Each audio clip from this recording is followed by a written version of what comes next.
In the grim darkness of the far future, there is only war. The Imperium of Man spans 1,000,000 worlds, each one drowning in blood to keep humanity's flame guttering in the darkness. Into this merciless reality, 8 souls fell screaming, heroes from a universe where mutation was a gift, where coexistence was possible, where tomorrow could be better than today. They would learn that some galaxies have no use for dreamers. The skies above Armageddon burned perpetual orange, choked with industrial smog and the ash of 1,000 years of war. Hive Volcanus stretched toward those poisoned heavens, a monument to humanity's stubborn refusal to die, even as it built its own tomb. In the Underhive slums, where press-ganged workers lived and died without ever seeing natural light, reality tore open like infected flesh. The rift screamed colors that had no names, geometries that made human eyes bleed. 8 figures tumbled through, some falling, some flying, all disoriented. The breach sealed behind them with a sound like a god's dying breath, leaving only the acrid stench of ozone and something worse. Something that tasted of entropy and madness. Professor Charles Xavier hit the corroded deck plating first, his hover chair materializing a split second after him. The impact drove the breath from his lungs, but the psychic impact nearly shattered his mind. The moment his telepathy touched this new universe, 10,000 billion voices shrieked into his consciousness. Prayers and curses, faith and fury. An ocean of human suffering that dwarfed anything he'd encountered in 50 years of mutant advocacy. He screamed, clutching his head, blood trickling from his nose. Charles, Cyclops, Scott Summers, landed in a combat crouch. Ruby quartz visor already tracking threats in the shadows. His tactical mind cataloged the environment instantly. Enclosed space, poor lighting, unknown hostiles possible, teams scattered across 50 meters of rusted industrial hell. Storm descended like a goddess, white hair billowing as she instinctively called winds that obeyed sluggishly, fighting through atmospheric density that felt wrong, poisoned. Aurora Monroe's eyes flickered white, then faded as she struggled to orient herself. What is this place? Nightcrawler teleported in rapid succession. Bamf, appearing beside Xavier, then near Cyclops, his azure skin stark against the rust and grime. My God, I felt something when I teleported, something looking back. His voice trembled. Kurt Wagner had faced demons before, but never had the space between spaces felt so hungry. Wolverine landed on all fours, adamantium claws already extended, animal senses flooded with wrong smells. Blood, promethium, unwashed bodies, gangrene, machine oil, and underneath it all, something that made his healing factor kick into overdrive. We ain't in Kansas anymore, people. Something about this place is making my skin crawl. Jean Grey touched down gently, telekinesis cushioning her fall. But her telepathy immediately sensed Xavier's agony. She reached for his mind, trying to shield him, and gasped as she felt it too. The sheer psychic pressure of this reality, like trying to hear a whisper in a hurricane. Rogue and Beast completed the group, both taking defensive positions. Hank McCoy's brilliant mind was already analyzing their surroundings with scientific precision. Noting the technological regression, the Gothic architecture, the sheer scale of human misery evident in every rivet and stain. Fascinating and horrifying in equal measure. This appears to be human construction, but the technological paradigm is radically divergent from our baseline. Before anyone could respond, light stabbed through the gloom. Dozens of handheld lamps, each one crude and flickering. Figures emerged from the shadows, and the X-Men's first glimpse of this universe's inhabitants made their blood run cold. They were human, technically, but generations of malnutrition, radiation exposure, and genetic degradation had left them hunched and hollow-eyed. They wore rags bound with wire, bearing improvised weapons, clubs, rusty blades, industrial tools repurposed for murder. Their faces showed no curiosity, only the desperate hunger of those who'd forgotten what mercy meant. The largest one, his face a roadmap of scars, pointed a gnarled finger at the X-Men. When he spoke, his Gothic dialect was harsh and alien, but Jean's telepathy automatically translated. Muties? Abhumans? Skyfallers? The corpse god has sent us prey. Wait! Cyclops raised a hand, palm out, universal gesture of peace. We're not your enemies. We're lost. We need... The scarred man's answer was a howl, and the mob surged forward. 50 desperate humans, each one convinced that killing these strange newcomers would earn them an extra ration bar or a moment's favor from whatever cruel overseer ruled this hell. Wolverine's claws gleamed in the lamplight. So much for the friendly welcome. The X-Men had faced angry mobs before, had de-escalated violence, had proven through patience and compassion that mutants and humans could coexist. But as the Underhive dwellers charged with murder in their eyes, as Professor X writhed in psychic agony, as the poisoned air burned their lungs and the darkness pressed in from all sides, they realized with creeping horror that nothing in their experience had prepared them for this. This wasn't a world that had rejected mutants. This was a world that had rejected hope itself. Storm's eyes flickered white as she prepared to summon winds that could scatter the mob without killing. Cyclops adjusted his visor, calculating non-lethal ricochet angles. Jean's telekinesis reached out to restrain rather than harm. Even here, even now, they would try to save lives. They were X-Men after all. It was what they did. They had no idea how badly this galaxy would punish them for their mercy. If you crave stories of heroes colliding with the grim darkness of the far future, where compassion becomes the ultimate rebellion, smash that subscribe button. The Emperor protects. But these mutants stand for something more. The Underhive mob learned quickly that hunger and desperation were no match for superhuman capability. Storm's winds didn't just scatter them. The focused hurricane-force gusts hurled bodies against bulkheads with bone-breaking force despite her attempts at restraint. Cyclops' optic blasts carved through improvised weapons and sent attackers sprawling. Wolverine moved through them like a surgeon, claws flashing in precise strikes that severed tendons and disarmed without killing, though the screams of maimed attackers echoed through the industrial hellscape. Within 30 seconds, the mob broke. Those still capable of running fled into the darkness, leaving their wounded behind. The X-Men stood amid groaning bodies, none dead but many crippled, and the victory tasted like ash. "God help us," Jean whispered, staring at a woman who couldn't have been older than 20 but looked 50, clutching a severed hand and weeping. "What have we done?" "Survived," Wolverine said flatly, retracting his claws. But even his gruff certainty sounded hollow. "They came at us with killing intent, Jeannie. We defended ourselves." "We could have," Cyclops started, but Beast interrupted, his sensitive ears perked. "We have a more immediate problem.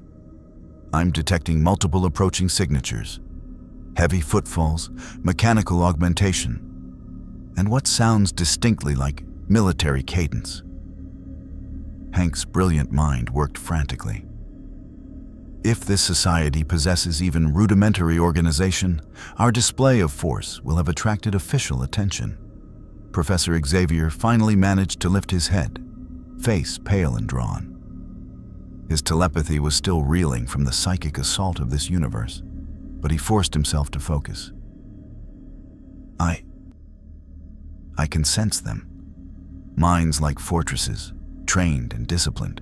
They believe they're righteous. They're coming to purge us." He looked at his team with haunted eyes. In their thoughts, we're not people. We're abominations, things to be cleansed. The sound grew louder. Synchronized boot falls, perhaps 20 individuals. Then light blazed into the chamber. Real light this time, from lumen globes mounted on military-grade equipment. The figures that emerged made even Wolverine tense. They wore armor the color of dried blood, carapace plates covering their torsos and limbs, each piece inscribed with symbols that hurt to look at. Skulls and eagles and script in a language none of the X-Men recognized. They carried weapons that resembled rifles, but wrong, overly ornate, each barrel inscribed with prayers and purity seals. Their faces were hidden behind rebreather masks, making them look inhuman, implacable. But it was the woman leading them who truly terrified. She wore robes of black and crimson beneath lighter armor, and her left eye had been replaced with a bionic implant that glowed with sickly green light. She carried a bolt pistol in one hand, a weapon that radiated lethality even to those unfamiliar with its function, and a crackling power sword in the other. On her chest, a symbol, the stylized Eye of the Inquisition, framed by a skull with 3 bars across its face. When she spoke, her voice carried absolute authority.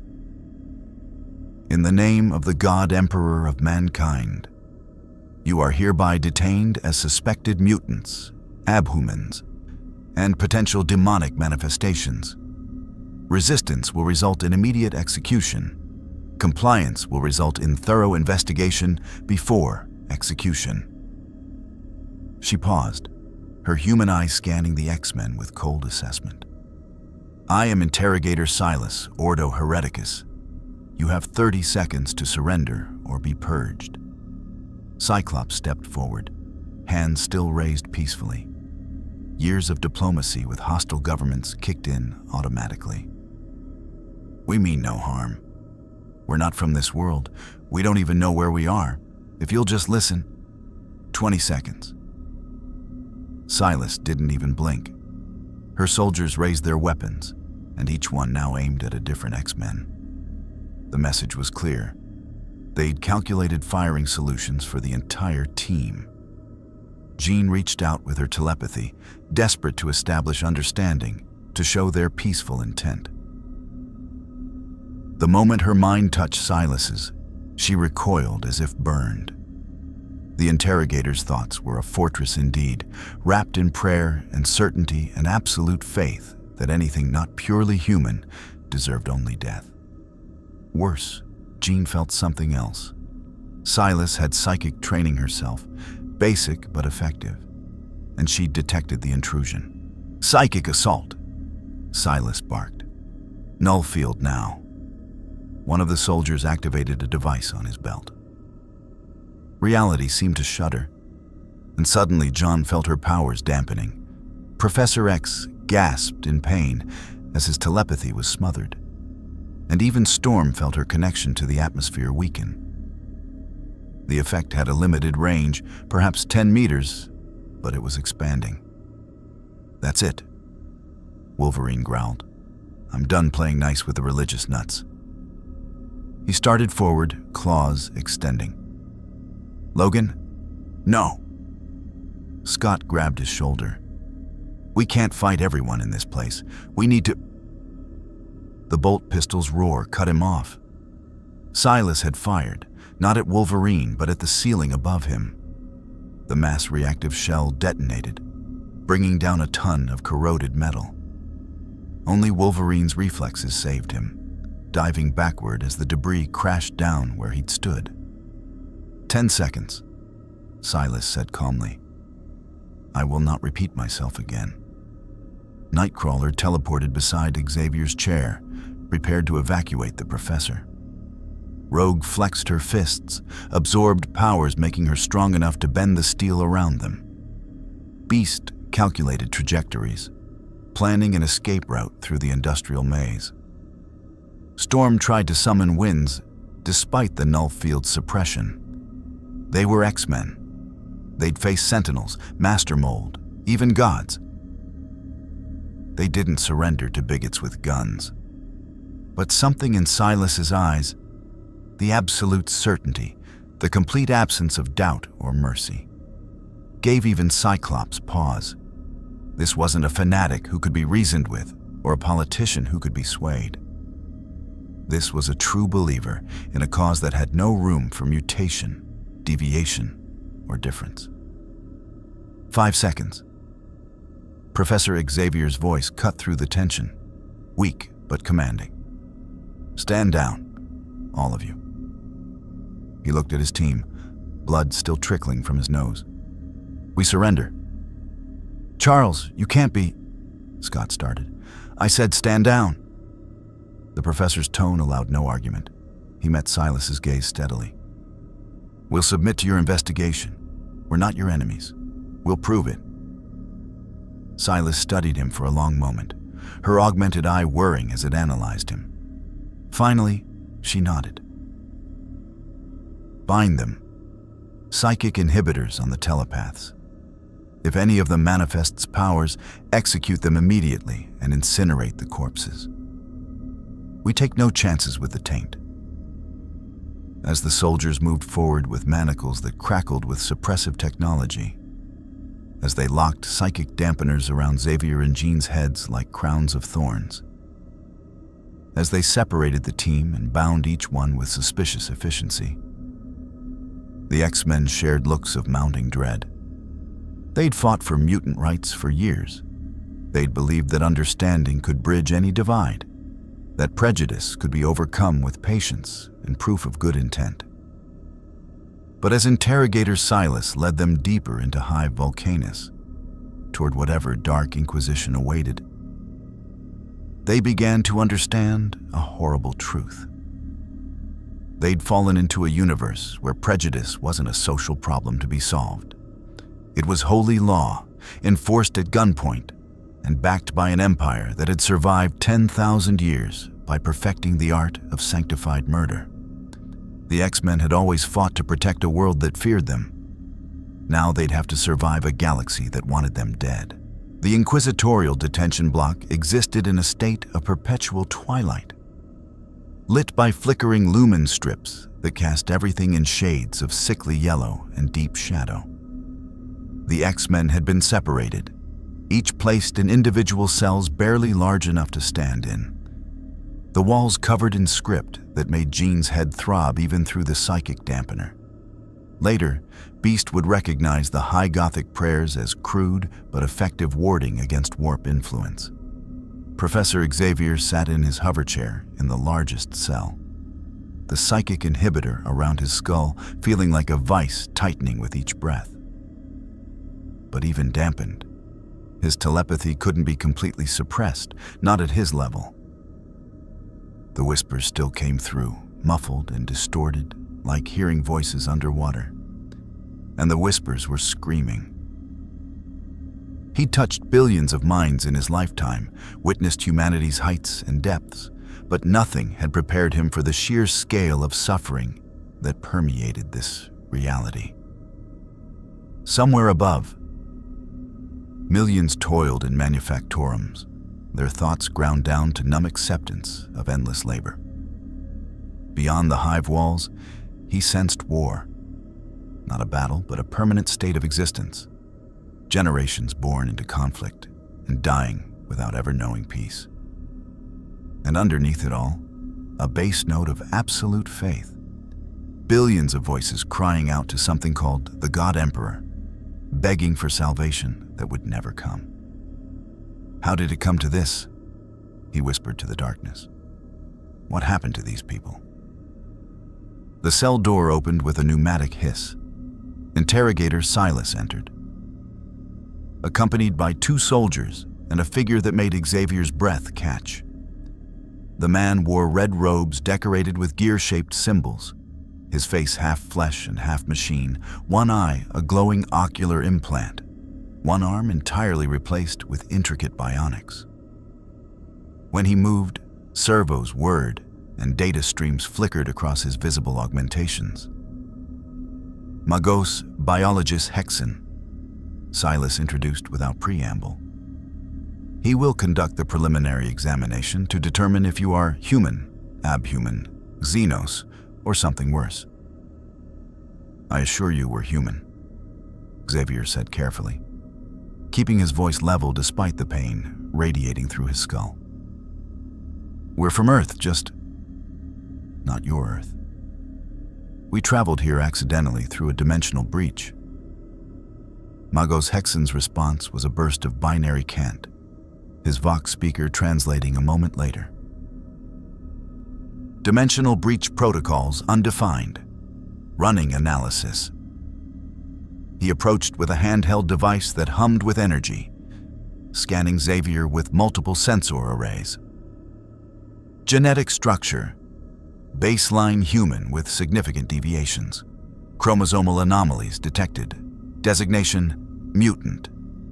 The way he said the word carried no judgment, only clinical classification. But Silas's human eye narrowed dangerously. In the Imperium, mutation is the mark of chaos, she said coldly. It indicates corruption by the ruinous powers, genetic weakness, or xenos taint. The penalty is death. Xavier's telepathy, even dampened, caught the edge of her thoughts, and what he sensed made his blood run cold. She wasn't threatening him. She was stating a simple fact, like describing the boiling point of water. In her mind, killing mutants wasn't murder. It was pest control, a holy duty performed without malice or satisfaction. We're not corrupted, he said urgently. Our mutations are natural, genetic evolution. We use our abilities to help people, to protect. Natural mutation is heresy, Silas interrupted. The God Emperor created humanity in his image. Any deviation from that template is a betrayal of his vision and an invitation to damnation. She turned to Magos Hexen. Can you determine the source of the mutations? The tech priest's scans continued, probing deeper. Genetic marker designated X gene detected. Self-contained. No warp signature detected. No evidence of chaos corruption. No xenos genetic grafting. Conclusion: unknown mutation vector, naturally occurring, stable. He paused, his mechanical eye rotating to focus on Xavier. Fascinating. This represents potential STC deviant evolution. Recommend full genetic mapping for Mechanicus archives before termination. Before, Xavier's composure cracked. You're discussing my death as if it's already decided. It is, Silas said simply. However, Interrogator Lord Kraus has ordered a full investigation before sentence is carried out. You and your companions possess abilities beyond normal human capability. The Ordo Hereticus must determine if you represent an isolated incident or a broader threat. Her expression didn't change, but her tone took on a harder edge. You will answer our questions. You will demonstrate your abilities under controlled conditions. And you will explain why we shouldn't declare exterminatus on whatever world spawned you to ensure this never happens again. The casual mention of planetary genocide, delivered with the same inflection someone might use to discuss pest extermination, made Xavier's stomach twist. Our world has billions of innocent people. You can't seriously be considering. The Imperium has authorized exterminatus on thousands of worlds. Magos Hexen provided helpfully, as if sharing an interesting statistic. 18 in this sector alone within the last century. Acceptable losses to prevent greater contamination. Xavier tried to reach out with his telepathy, to touch Silas's mind, to make her understand. The psychic dampener sent white-hot pain through his skull, but he pushed through it. desperate to find some shred of compassion. Some crack in her fortress of faith where reason could enter. What he found was worse than hatred. Silas's mind was a cathedral built on corpses. She'd personally executed hundreds, maybe thousands, of people deemed heretics, mutants, or witches. She'd watched children burned alive for manifesting psychic powers. She'd ordered entire districts sterilized when genetic testing showed deviation from imperial standards. And in her memories, Xavier saw no guilt, no doubt, no question that every death had been necessary and righteous. She believed, truly, completely believed. And that belief had transformed her into something far more dangerous than any bigot or fanatic Xavier had ever encountered. Senator Kelly had feared mutants out of ignorance. Bolivar Trask had hated them out of paranoia. But Interrogator Silas killed mutants out of love. Love for humanity, love for the Emperor, love for a vision of purity that could only be maintained through endless purging. The psychic contact broke as agony overwhelmed Xavier's dampened abilities. He gasped, blood trickling from his nose again. Silas noticed but showed no concern. Your psychic abilities will be examined next. A sanctioned psyker will evaluate whether you can be bound to the Emperor's service, or if you require immediate execution. She turned toward the door. Magos, begin preparations for comprehensive genetic analysis. I want full documentation of their mutations before we proceed with interrogation. Wait, Xavier called out, his voice cracking. At least let me see my team. Let me know they're safe. Silas paused at the threshold. For a moment, something almost like pity flickered across her features. They are alive, for now. Whether they remain so depends entirely on what we discover during investigation. She departed, leaving only Magos Hexen and the silent soldiers. The tech priest approached with additional scanning equipment, his mechadendrites unfurling like metal serpents. Please remain still. Comprehensive genetic mapping requires precise measurement. Resistance will necessitate sedation. As the cold instruments touched his skin, as bioscanners probed his DNA and cataloged every deviation from whatever passed for pure human in this nightmarish galaxy, Professor Xavier closed his eyes and tried to center himself. He'd faced persecution before. He'd built a school for gifted youngsters based on the principle that understanding could overcome prejudice. That mutation didn't make someone a monster. But here, in the 41st millennium, mutation didn't just make you a monster. It made you a sin against reality itself, a crime punishable by immediate execution and possible planetary genocide. Here, the X-Men's very existence was heresy. Somewhere in the adjacent cells, his students waited in darkness, probably terrified, definitely confused. Storm, who commanded the weather with a thought.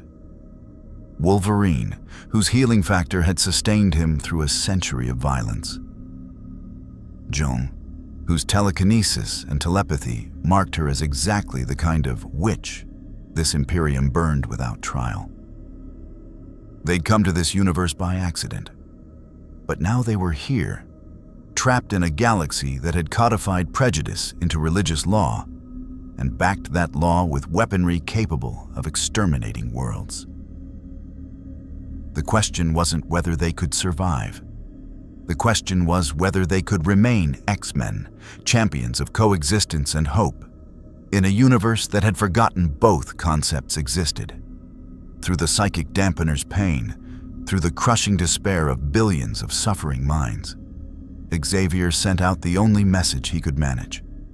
A single thought, pushed past every barrier and suppression field, reaching for his students in their cells. Hold on. We survive. We adapt. We find a way. We're X-Men. That still means something, even here. He only hoped he was right. Storm's cell was smaller than the others, barely 2 meters square. But Aurora Monroe had endured worse. She'd survived being buried alive as a child in Cairo, had lived on Kilimanjaro's peaks where the air was thin enough to kill, had walked through deserts that would have broken lesser souls. Confinement didn't frighten her. What frightened her was the sky. Even through reinforced steel and layers of hive infrastructure, her mutant connection to the atmosphere persisted. She felt the weather patterns of this world, and they were wrong in ways that made her soul ache. The winds didn't flow naturally. They were choked with particulates and toxins, corrupted by industrial pollution so pervasive that clean air had become a forgotten dream. Storm clouds gathered not from natural convection, but from the waste heat of billions of laborers and machines grinding away in perpetual production. Worse, she felt something else riding those winds, something that whispered. The cell doors opened. Aurora stood immediately, white hair cascading over her shoulders, dark skin marked with bruises from their capture, but her bearing still regal. She'd been worshipped as a goddess before Professor Xavier found her. She knew how to project authority, even in chains. Interrogator Silas entered, but this time she wasn't alone. Behind her came a figure that made Storm's breath catch. A woman in armor, but armor unlike anything Aurora had seen. It was ceramite plate, painted in dark gray, massive and ornate, covering a frame that stood nearly 7 feet tall. The woman's face was pale and severe. Head shaved, and across her features were ritual scars forming the symbols Storm had seen throughout this place. Aquilus and skulls in script proclaiming faith. Sister Superior Antigone, Silas introduced. Adepta Sororitas, Order of the Bloody Rose. She is requested to observe your interrogation. The armored woman, this sister of battle, studied Storm with eyes that burned with zealous intensity. When she spoke, her voice carried both feminine grace and the hard edge of a seasoned warrior. The interrogator tells me you command the weather itself, that you call lightning from clear skies and summon storms at will. She stepped closer, her sheer size making the cell feel even more claustrophobic. Such powers are the province of witches and demons, yet you claim to be human. I am human, Storm replied, meeting that zealous gaze without flinching. I am also a mutant. My abilities are natural, part of my genetic heritage. I've used them to help people, to bring rain to drought-stricken lands, to play God, Antigone interrupted, and now her voice carried steel. To manipulate the natural order that the Emperor ordained, to place yourself above ordinary humanity. She circled Storm like a predator. In the Imperium, there is only one who may be worshipped, only one whose power is absolute. Any who claim divine authority blaspheme against the master of mankind. Storm felt anger kindle in her chest. I never claimed to be divine. I was worshipped, yes, by people who didn't understand what I was. Professor Xavier taught me humility, taught me to use my gifts responsibly. I'm not a goddess. I'm just a woman trying to do good in a complicated world. There is no good, Silas interjected. There is only duty and heresy, service to the Emperor or service to chaos. Your intentions are irrelevant. Your powers mark you as either a sanctioned asset or a threat to be eliminated. The Sister Superior held up a hand, silencing the interrogator. Antigone stepped directly in front of Storm, so close their faces were only inches apart. Demonstrate your abilities. Show me this natural power. If you refuse, we will assume you are too dangerous to be allowed to live even in restraints. If you comply and we deem you corrupted, The sentence is the same. But at least you will have tried. Storm's jaw tightened. Everything in her rebelled at performing for these fanatics, like some circus act. But Xavier's telepathic message still echoed in her mind. Hold on. We survive. We adapt. She closed her eyes and reached out with her mutation. Immediately, resistance met her. Not the crude psychic dampeners they'd placed on Xavier and Jean, but something else. The atmosphere itself fought her, choked with so much corruption and industrial waste that manipulating it felt like trying to sculpt mud. The winds that had always answered her call now responded sluggishly, reluctantly. But Aurora Monroe had been manipulating weather since she was 12 years old. She knew the atmosphere's moods and temperaments better than she knew her own. She pushed past the resistance, found the currents of air still flowing through the hive's ventilation systems, and pulled.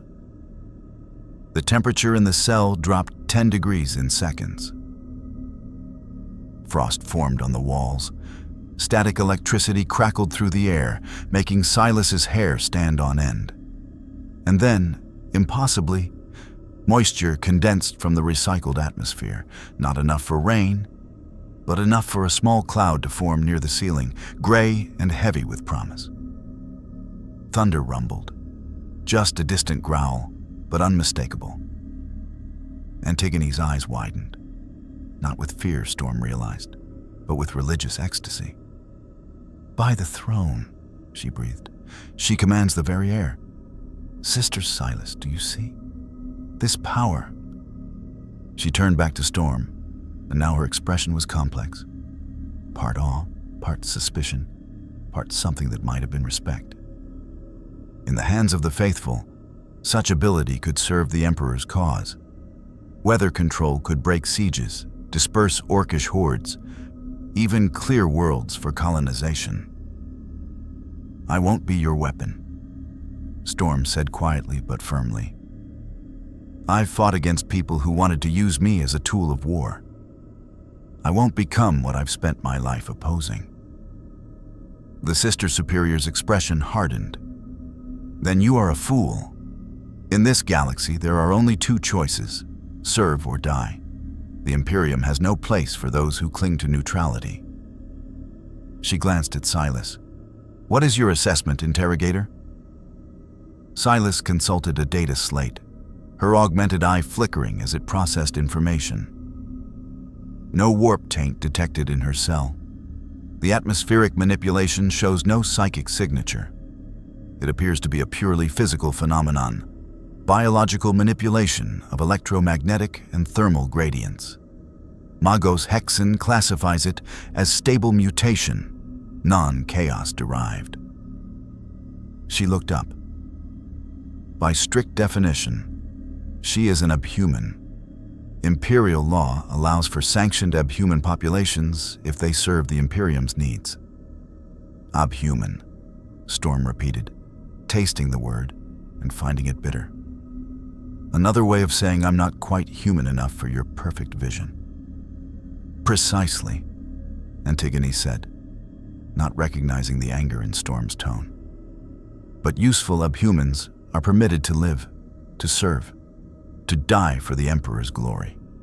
Ogren's labor on 1,000 worlds. Ratlings scout for Imperial Guard regiments. Navigators guide ships through the warp.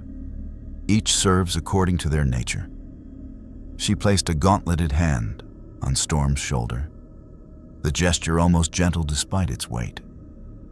You could join their ranks. Your powers could save millions of Imperial citizens. Is that not what you claim to want? To help people? Storm met those zealous eyes and saw the trap. Yes, she wanted to help people. That was the X-Men's entire purpose. But helping people under the Imperium's banner meant accepting their ideology, becoming complicit in their tyranny, using her gifts to support a regime built on oppression and genocide. Yet refusing meant death, not just for her, but potentially for her entire team. "I need to speak with Professor Xavier," she said finally. "We make these decisions together, as a team." Silas and Antigone exchanged glances. After a moment, the interrogator nodded slowly. "The interrogator lord has authorized a collective interrogation. You will all be brought before him tomorrow. There you will explain your origins, demonstrate your abilities, and be judged." Her expression remained impassive. "I suggest you spend tonight in prayer, Abhuman. Pray that the Emperor finds your existence useful. Because if he does not, even your power over storms will not save you from the flames." They left her alone in the cell, the small cloud still hovering near the ceiling, frost melting slowly from the walls. Storm sat down, drew her knees to her chest, and finally allowed herself to feel the full weight of their situation. She'd faced Sentinels programmed to hunt mutants. She'd battled gods and demons. She'd stood against the Shadow King himself in the astral plane. But those enemies had been comprehensible, finite threats that could be defeated or reasoned with. How did you fight an empire? How did you defeat a galaxy-spanning civilization that had survived for 10,000 years by perfecting the art of sanctified oppression? How did you remain true to Xavier's dream of peaceful coexistence when coexistence wasn't even a concept this universe recognized? The whispers in the wind returned, faint but persistent. Storm's mutation let her sense atmospheric disturbances, and what rode the winds of this hive city made her skin crawl. Voices that weren't quite voices, emotions that felt predatory, something vast and hungry, lurking in spaces between thoughts. She didn't know what the warp was or what chaos meant in this context. But her instincts, honed by years of trusting her connection to nature, screamed warnings. This galaxy wasn't just hostile to mutants. It was hostile to existence itself. And the X-Men had just entered a war they didn't understand, with rules they didn't know, against enemies both human and far worse. Tomorrow they would face judgment before this interrogator lord. Tomorrow they would have to prove their worth to an empire that measured value only in service and death. Tonight, Aurora Monroe, once worshipped as a goddess and now classified as an abhuman, sat in darkness and wondered if Xavier's dream of hope could survive in a universe that had weaponized despair. The small cloud above her head rumbled softly, like distant thunder. Or like a warning, Hank McCoy had spent his life pursuing knowledge. 3 PhDs by age 25, groundbreaking work in biochemistry and genetics, contributions to mutant theory that had revolutionized the field. All achieved despite a body covered in blue fur and hands and feet, more suited to a primate than a human. He'd always believed that intelligence and reason could overcome prejudice, that scientific truth was universal. The Mechanicus was teaching him how wrong he'd been. His cell was different from the others. Where Storm and the rest had bare metal chambers, Beast's prison resembled a laboratory. If laboratories were designed by zealots who viewed technology as religious sacrament. Machinery covered every surface, but machinery like nothing he'd encountered. Vacuum tubes alongside fiber optics. Gears and cogs integrated with what appeared to be quantum processors. Everything inscribed with prayers, anointed with sacred oils, maintained through ritual rather than logic. Magos biologist Hexen had been visiting regularly, fascinated by Beast's unique physiology. The tech priest approached mutation not with the Inquisition's horror, but with clinical curiosity, viewing Hank as a biological puzzle to be cataloged and understood before inevitable termination. Your musculature presents fascinating deviations, Hexen noted, his mechadendrites taking tissue samples while Hank was restrained in an examination chair. The mechanical tentacles moved with disturbing precision, each one tipped with different instruments. Needles, scanners, cutting implements. Density exceeds baseline human by 47%. Bone structure reinforced. Neural pathways accelerated.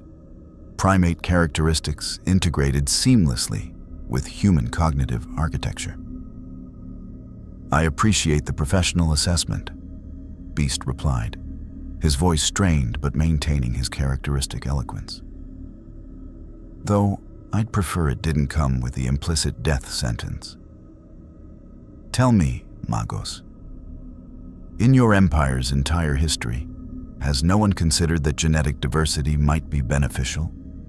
That mutation could represent adaptation rather than corruption?" The tech priest's mechanical eye rotated, focusing on Beast with what might have been surprise. An intriguing hypothesis. The Adeptus Mechanicus has in fact documented beneficial mutations in certain abhuman populations. Ogrins possess enhanced strength useful for manual labor. Ratlings demonstrate superior marksmanship. Navigators carry the mutation, allowing warp sight, essential for interstellar travel. He paused, data streams flickering across his visible augmentations. However, unsanctioned mutation introduces variables outside Omnissiah's design parameters. Chaos corruption exploits genetic instability. Xenos infiltration utilizes biological manipulation. Your mutations, while stable, present unknown risk factors. Unknown risks that your Inquisition would rather eliminate than study, Hank observed. A peculiar approach for an organization that claims to protect humanity. How can you defend against threats you refuse to understand? Hexen's response was another burst of binary cant, his Vox speaker translating with slight delay. Understanding requires time and resources. The Imperium lacks both. Safer to purge potential threats than risk contamination during investigation. He extracted another tissue sample, this one from Hank's unusual feet. However, your physiological data will be preserved in Mechanicus archives. Should similar mutations appear elsewhere in the Imperium, my research will inform appropriate response protocols. The casual assumption of Hank's death, delivered in the same tone one might use to discuss filing paperwork, made his blood boil. But Beast had learned long ago that anger without purpose was wasted energy. Instead, he focused on learning everything he could about this nightmarish future. "Tell me about your Omnissiah," he asked, genuinely curious despite the circumstances. "You speak of the God Emperor, but also reference a machine god. Are they separate entities?" For the first time, something like enthusiasm entered Hexen's mechanical monotone. The Omnissiah is the machine god's avatar, the source of all knowledge and technology. The God Emperor is humanity's divine protector, master of the Imperium. Whether they are one entity or separate aspects of divine reality remains theological debate. His mechadendrites retracted, samples collected. The cult Mechanicus maintains that the Emperor is the Omnissiah made manifest. Others disagree. Such debates have sparked wars. Wars over theological interpretation, Beast mused. How remarkably medieval for such an advanced civilization. His brilliant mind cataloged everything, the technology, the social structure, the religious fervor binding this Imperium together. "Tell me, Magos, what happened to humanity? How did we fall so far?" Hexen tilted his head. Servo motors whirring. Fall? The Imperium has endured for 10,000 years. We span 1,000,000 worlds. We have survived the Horus Heresy, the Age of Apostasy, 13 Black Crusades, innumerable Xenos invasions. This is not failure. This is triumph against impossible odds. Triumph, Hank repeated softly, looking around his cell laboratory. You measure triumph not by quality of life, not by freedom or prosperity or the advancement of knowledge, but simply by survival. How many billions suffer for this triumph? How many lives ground to dust in your manufactorums, your wars, your endless grinding machinery of oppression? The Magos' biological eye, the one remaining human feature visible on his face, studied Beast with something approaching understanding. You speak as one who has known luxury, Abuman. Born to a society with resources to spare, time to contemplate ethics and philosophy. His mechanical voice carried no accusation, only statement of fact. The Imperium cannot afford such luxuries. We face extinction every moment of every day. The Tyranids devour worlds. Chaos corrupts entire systems. Orks breed faster than we can exterminate them. Necrons awaken from tombs older than human history. The dark Eldar raid for slaves and souls. He leaned closer. Every bullet forged, every prayer spoken, every heretic burned. These are not cruelties. They are necessities. Remove any single component of imperial doctrine, and the entire structure collapses. Humanity dies. Beast stared at the tech priest, and for the first time since arriving in this universe, he felt something beyond anger or fear. He felt profound sadness.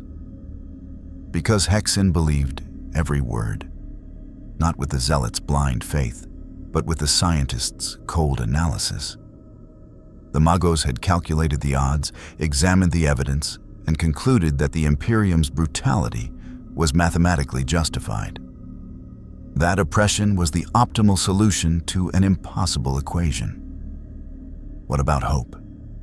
Hank asked quietly. What about the possibility of something better? Surely in 10,000 years someone must have tried to find another way.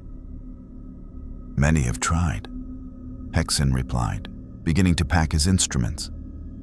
The Tau offer their greater good, promising enlightenment and cooperation. They are naive children who will be consumed by chaos or devoured by Tyranids within centuries. Radical factions within the Imperium have attempted reform. All failed, usually catastrophically. The galaxy is not kind to idealists. Abhuman. It rewards only ruthlessness and faith. He departed, leaving Beast alone with his thoughts. Restraints released automatically, but escape was impossible.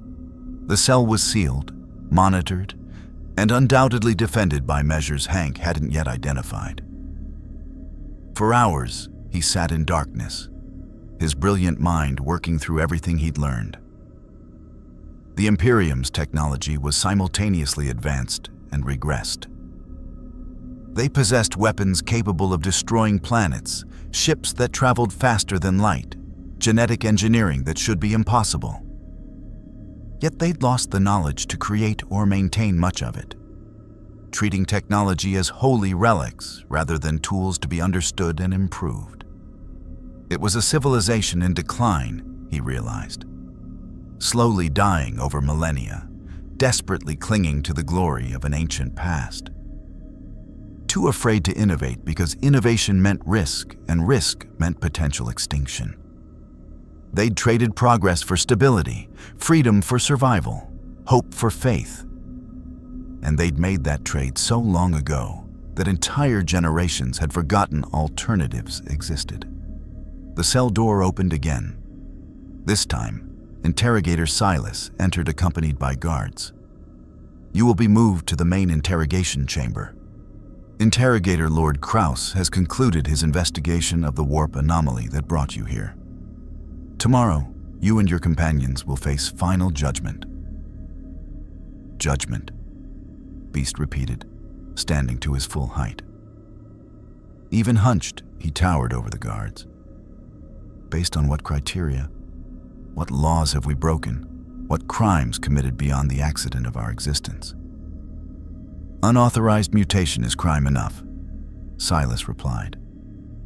Psychic abilities unsanctioned by the Adeptus Astra Telepathica compounds the offense.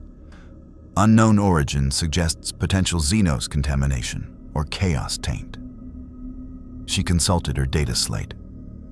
However, Magos Hexen's analysis supports your claim of natural mutation from an isolated human population.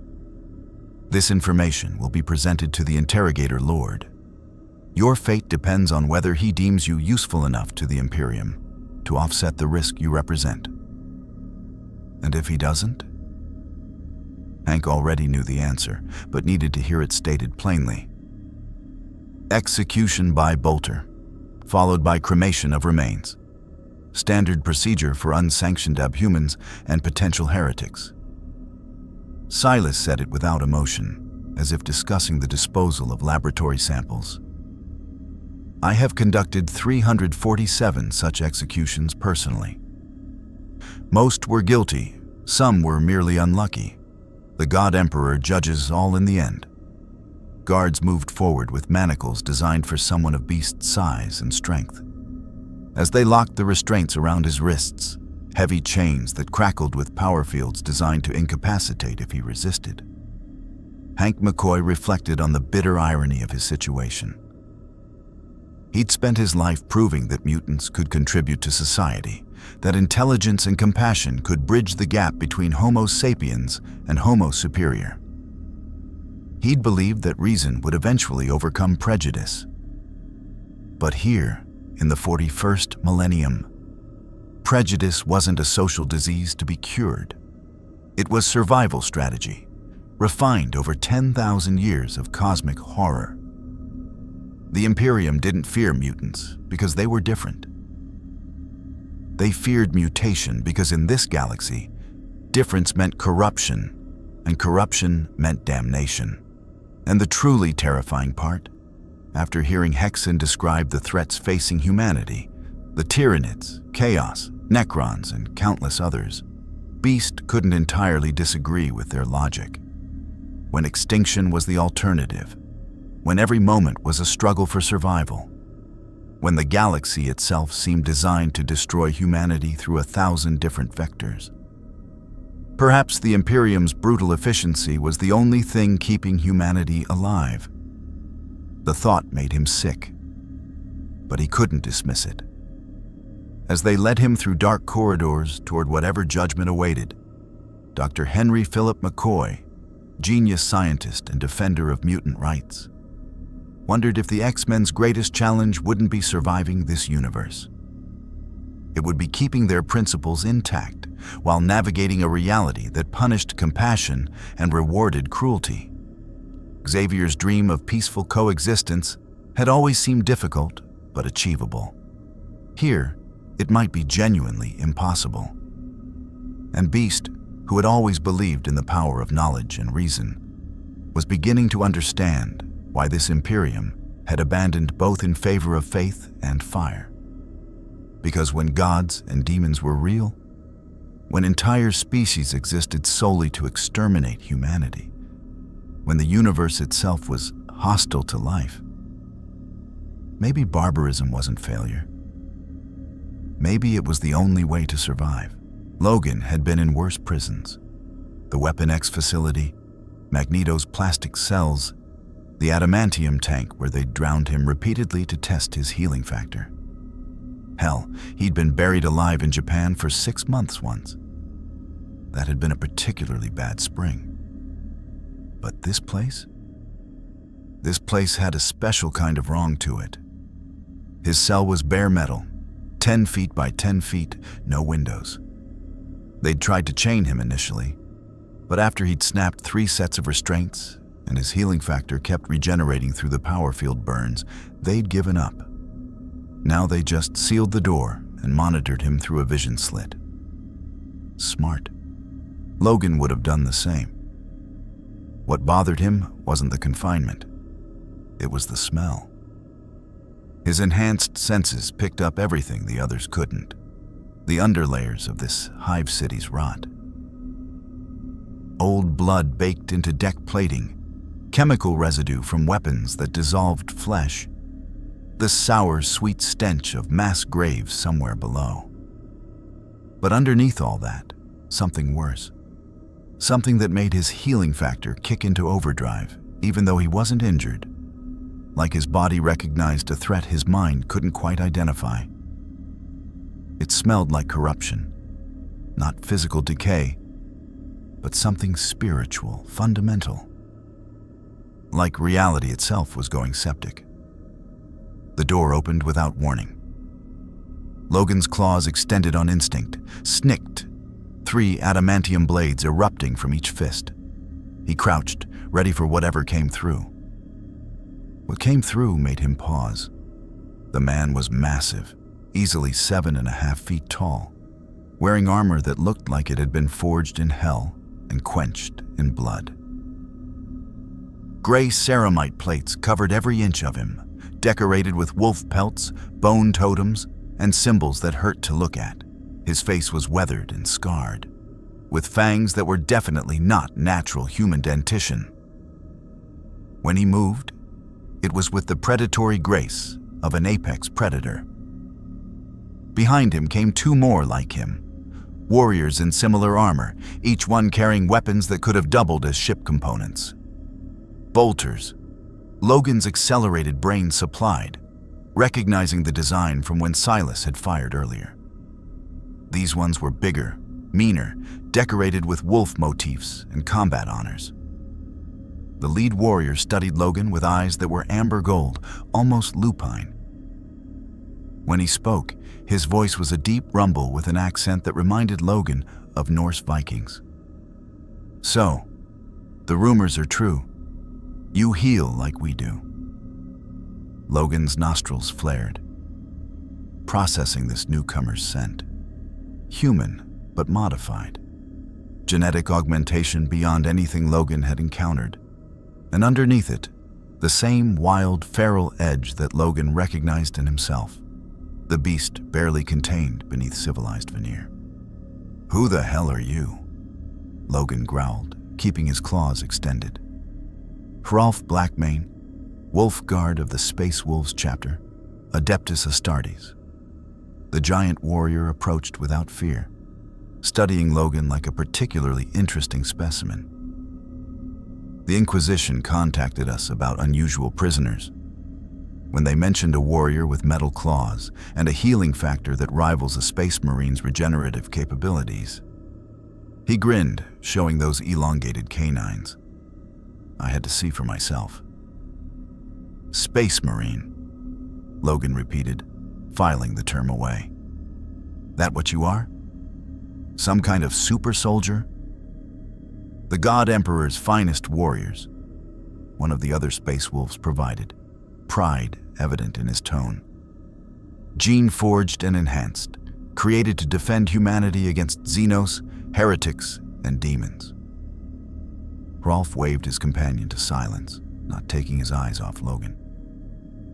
Your companions are scholars and mystics. Useful, perhaps, but soft. You, though. He gestured to Logan's claws, still dripping with the faint blood from where they'd pierced his knuckles. You're a warrior. I can smell it. How many have you killed? Logan's jaw tightened. He'd stopped counting decades ago. Maybe centuries. His memories before Weapon X were fragmented, unreliable. Enough. Combat experience. Every war worth fighting in for the last 100+ years, plus a few that weren't worth it. Logan's claws retracted slowly. This Hrolf wasn't attacking, and Logan's instincts, honed by over a century of combat, said the space wolf was genuinely curious rather than hostile. World War II, Vietnam, countless Black Ops missions, saved the world a few times, watched it nearly end a few more. Rolf's grin widened. A kindred spirit. Tell me, warrior, when you fight, do you feel it? The beast inside, howling for blood? The part of you that wants to abandon strategy and tactics and simply tear your enemies apart with your bare hands? Logan's expression darkened. The Space Wolf had just described the berserker rage that haunted Logan's nightmares, the monster he fought to control every moment of every day. Yeah, I know it. Spent most of my life keeping it caged. Why? Hrolf seemed genuinely puzzled. The beast is strength. The beast is honest. Fenris, our home world, teaches us to embrace our savage nature while tempering it with brotherhood and honor. We are wolves, not sheep. We do not apologize for our fangs.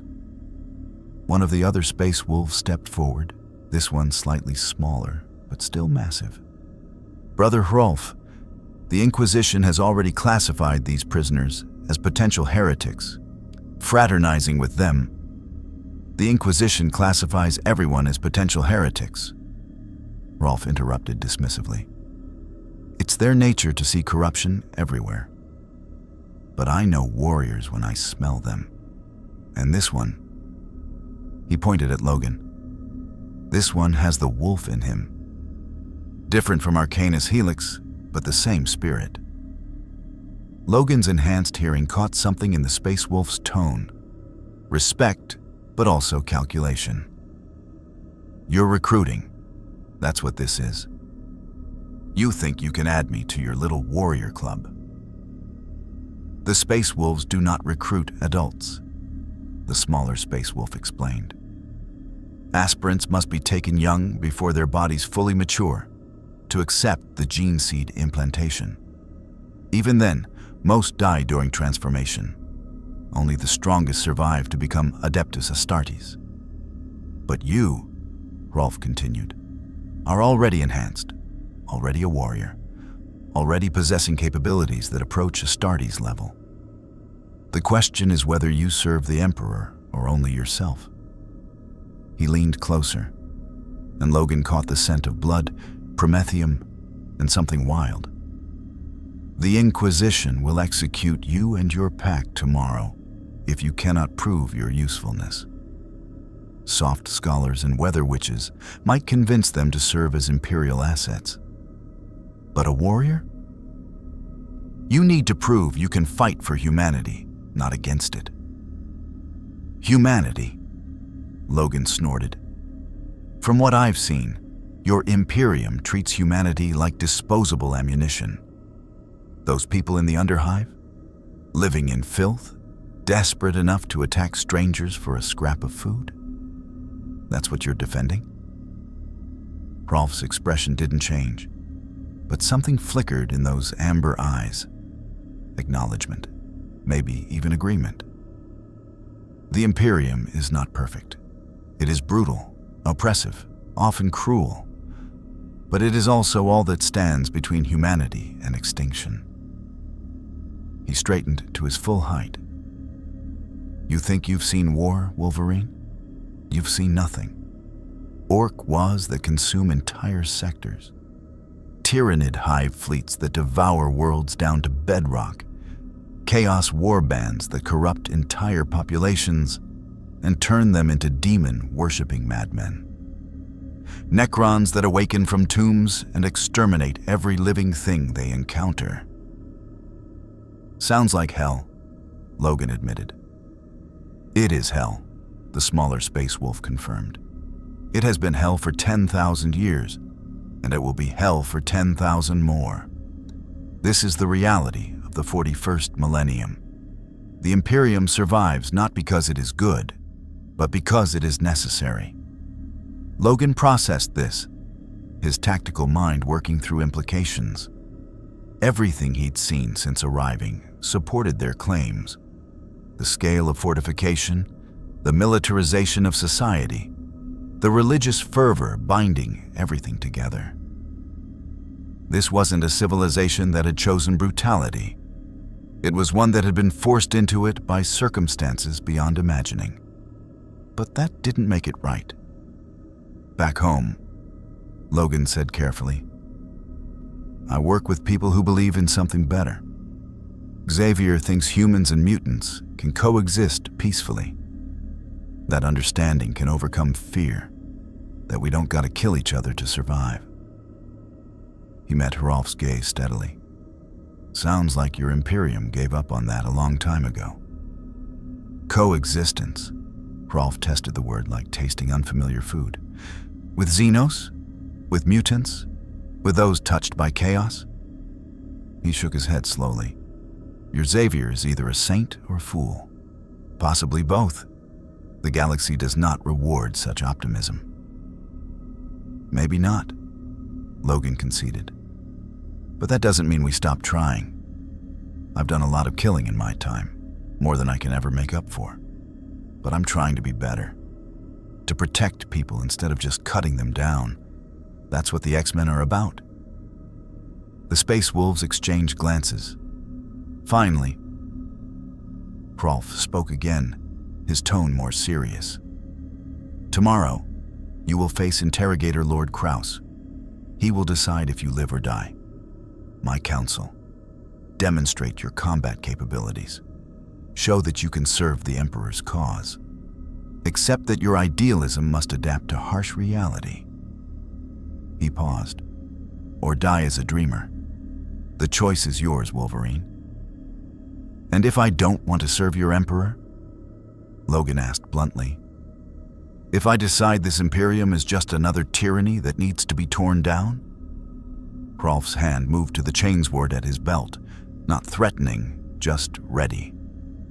Then you become an enemy, and enemies of the Imperium die. Slowly, if the Inquisition claims you. Quickly, if I do it myself. His expression softened slightly. I would prefer you live, warrior. The galaxy needs fighters like you. But I will not hesitate to end you if you threaten humanity's survival. Logan understood. He'd worked with enough soldiers, fought alongside enough warriors to recognize Hrolf's type.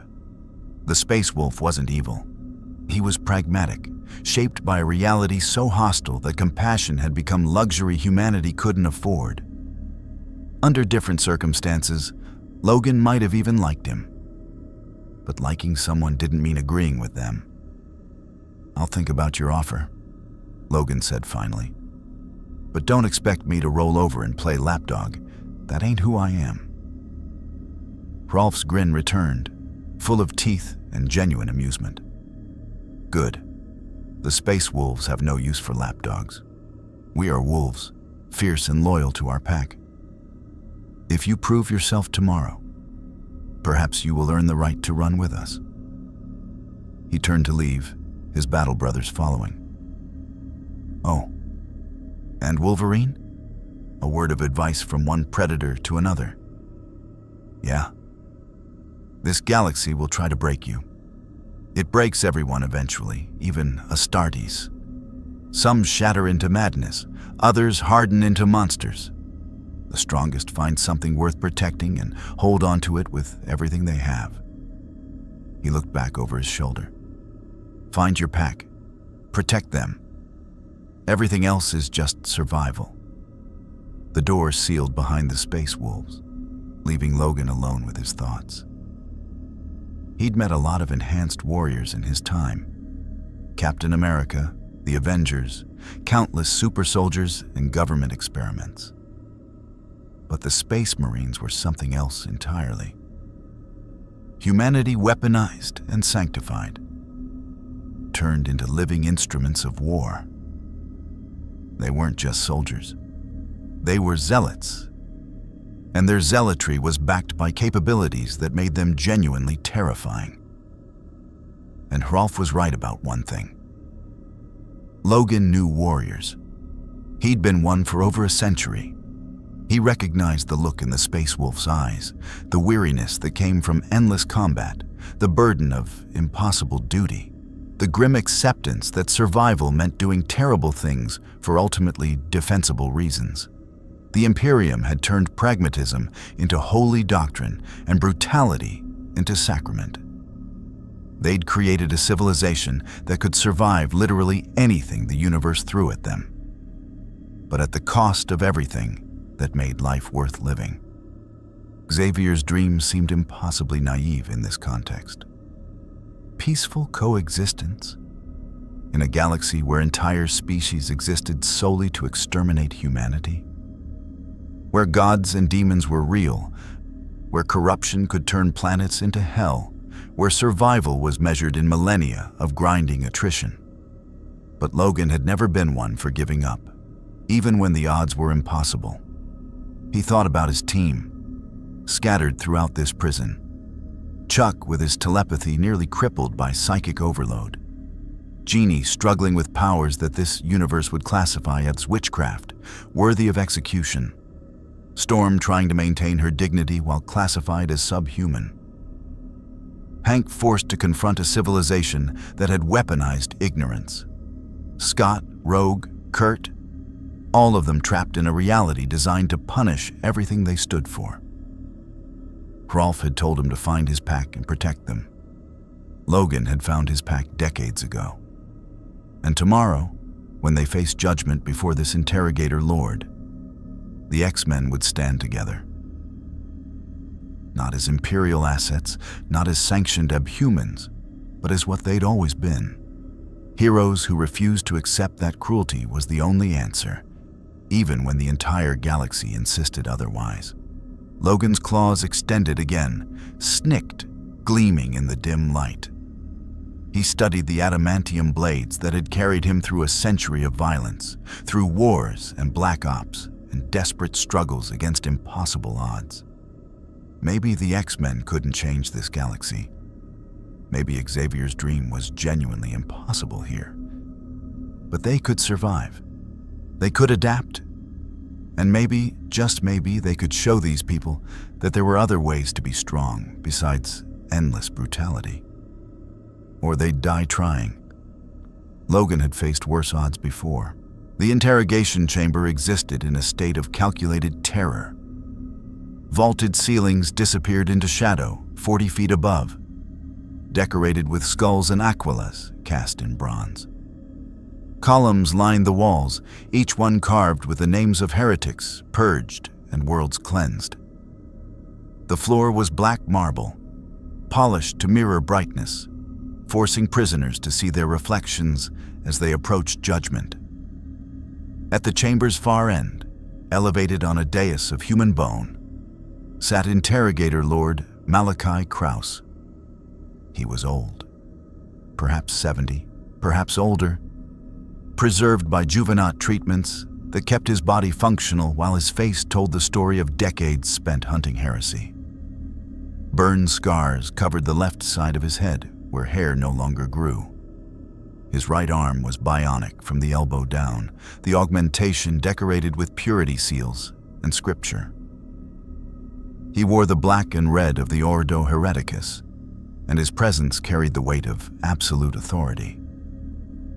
Behind him stood a retinue that represented the Imperium's power structure.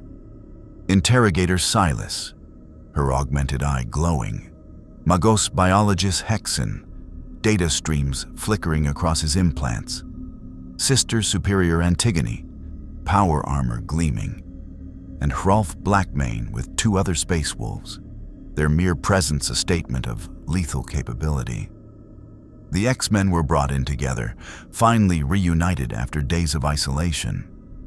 They wore restraints calibrated to their specific abilities, psychic dampeners on Xavier and Jean, power suppression manacles on the others.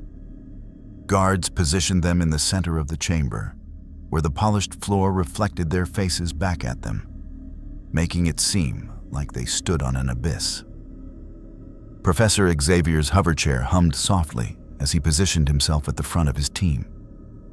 Despite the psychic dampener's pain, despite the exhaustion evident in every line of his face, he projected calm authority. Behind him, his X-Men stood ready.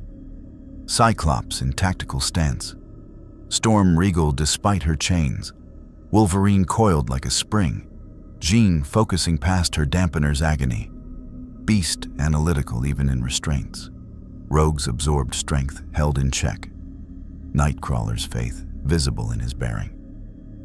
They looked like what they were. Heroes forced into impossible circumstances, refusing to break. Interrogator Lord Kraus studied them for a long moment before speaking. His voice was surprisingly soft, cultured, but carried the certainty of someone who'd ordered 10,000 executions and slept soundly afterward. I have reviewed the evidence. Magos Hexen's biological analysis, Interrogator Silas's testimony, the Space Wolves' assessment, historical records of the warp anomaly that deposited you on Armageddon. He steepled his fingers, the bionic hand clicking softly against flesh.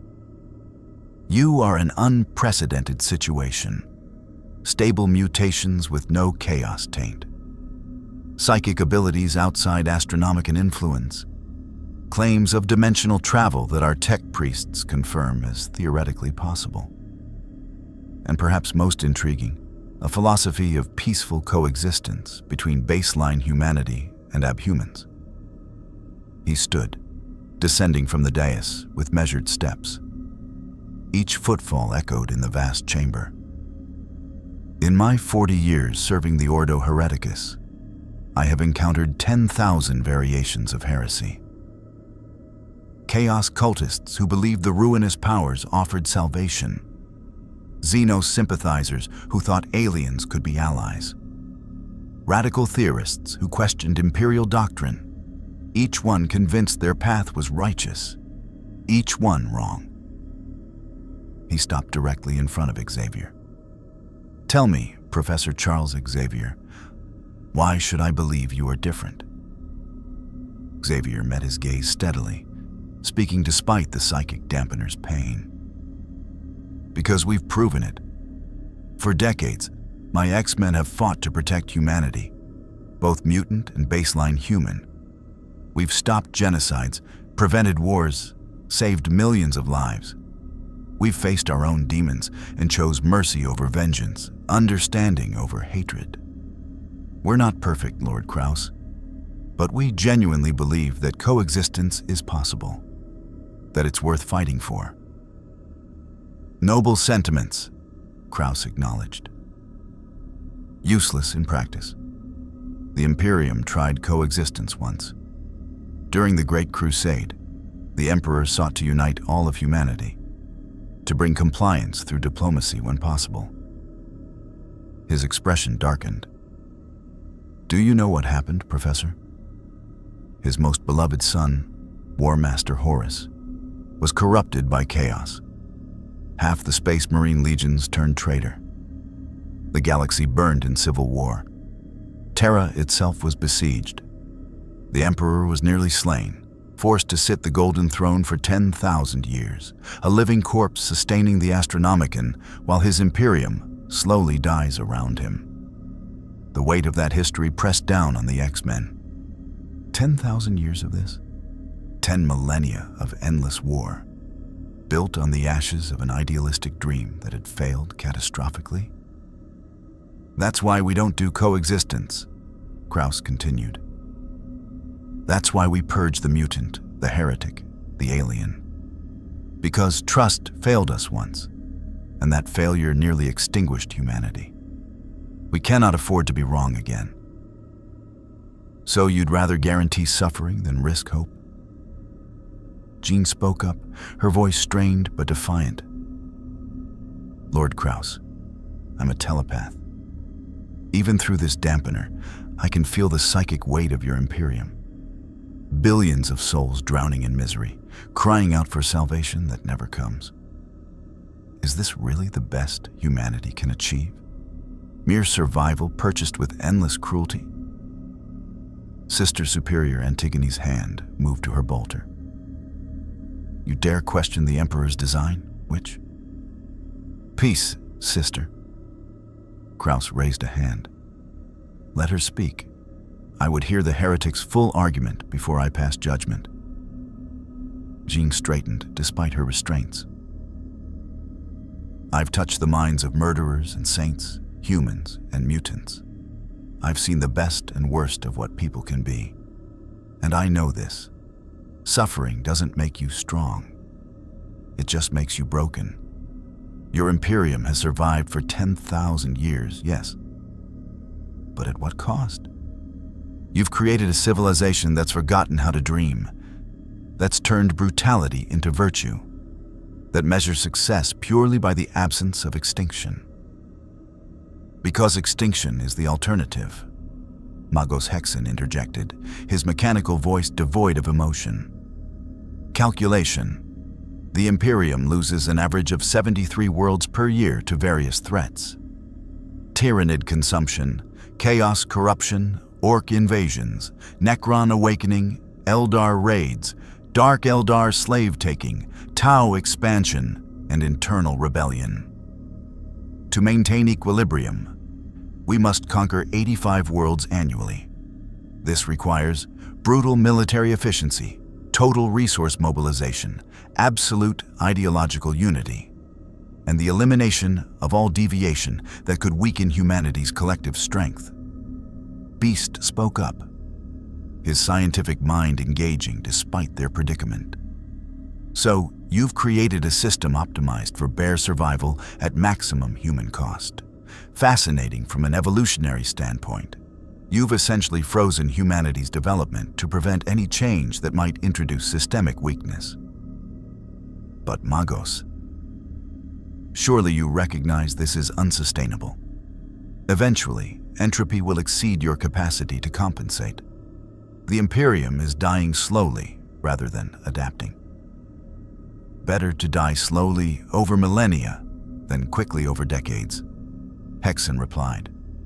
The alternative is innovation, experimentation, deviation, all vectors for chaos corruption.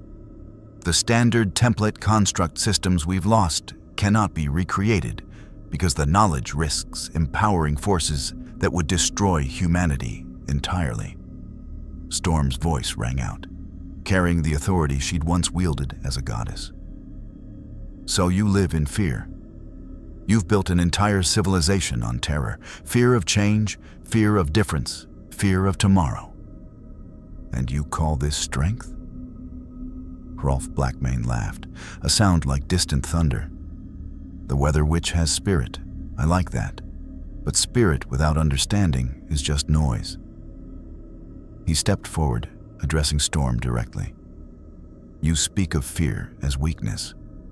On Fenris, we teach that fear is wisdom. Only fools do not fear the darkness, and the 41st millennium is very dark indeed. The question isn't whether we fear, it's whether we let fear paralyze us or drive us to action. Action like genociding entire populations for genetic deviation? Cyclops challenged, his tactical mind finally engaging. I've studied military theory my entire adult life. I understand strategic necessity. But there's a difference between pragmatic defense and systematic oppression. Your Imperium has crossed that line so far, you can't even see it anymore. Bold words from someone who will be dead within the hour if I deem you unsalvageable, Kraus observed. He returned to his throne, settling into it like a judge preparing to deliver verdict. You claim your mutations are beneficial. You claim your philosophy could improve the Imperium. You claim peaceful coexistence is achievable. He leaned forward. Prove it. Xavier's eyes widened slightly. Prove it? How? Demonstrate your capabilities without restriction. Kraus gestured to his retinue. Magos Hexen will remove your restraints. You will show us the full extent of your powers. And then you will explain, in specific and actionable terms, how these abilities serve the Emperor's cause. Convince me that you are assets rather than threats, and you will be granted limited autonomy as sanctioned abhumans serving the Inquisition. Fail. He didn't need to finish the sentence. The guards approached with Hexen's supervision, carefully removing restraints. The psychic dampeners came off last, and both Xavier and Jing gasped as their telepathy suddenly flooded back to full capacity, along with the crushing psychic weight of the Imperium's billions. Xavier steadied himself. decades of discipline allowing him to partition his consciousness, to build mental shields against the overwhelming input. You want a demonstration? Very well. He closed his eyes, and his telepathy reached out. Not aggressively, not invasively, but with the precision of a surgeon. He touched the surface thoughts of everyone in the chamber, not reading deeply, not violating their privacy, simply making contact. Silas felt him brush her mind and recognized the incredible restraint he was exercising, the power held carefully in check.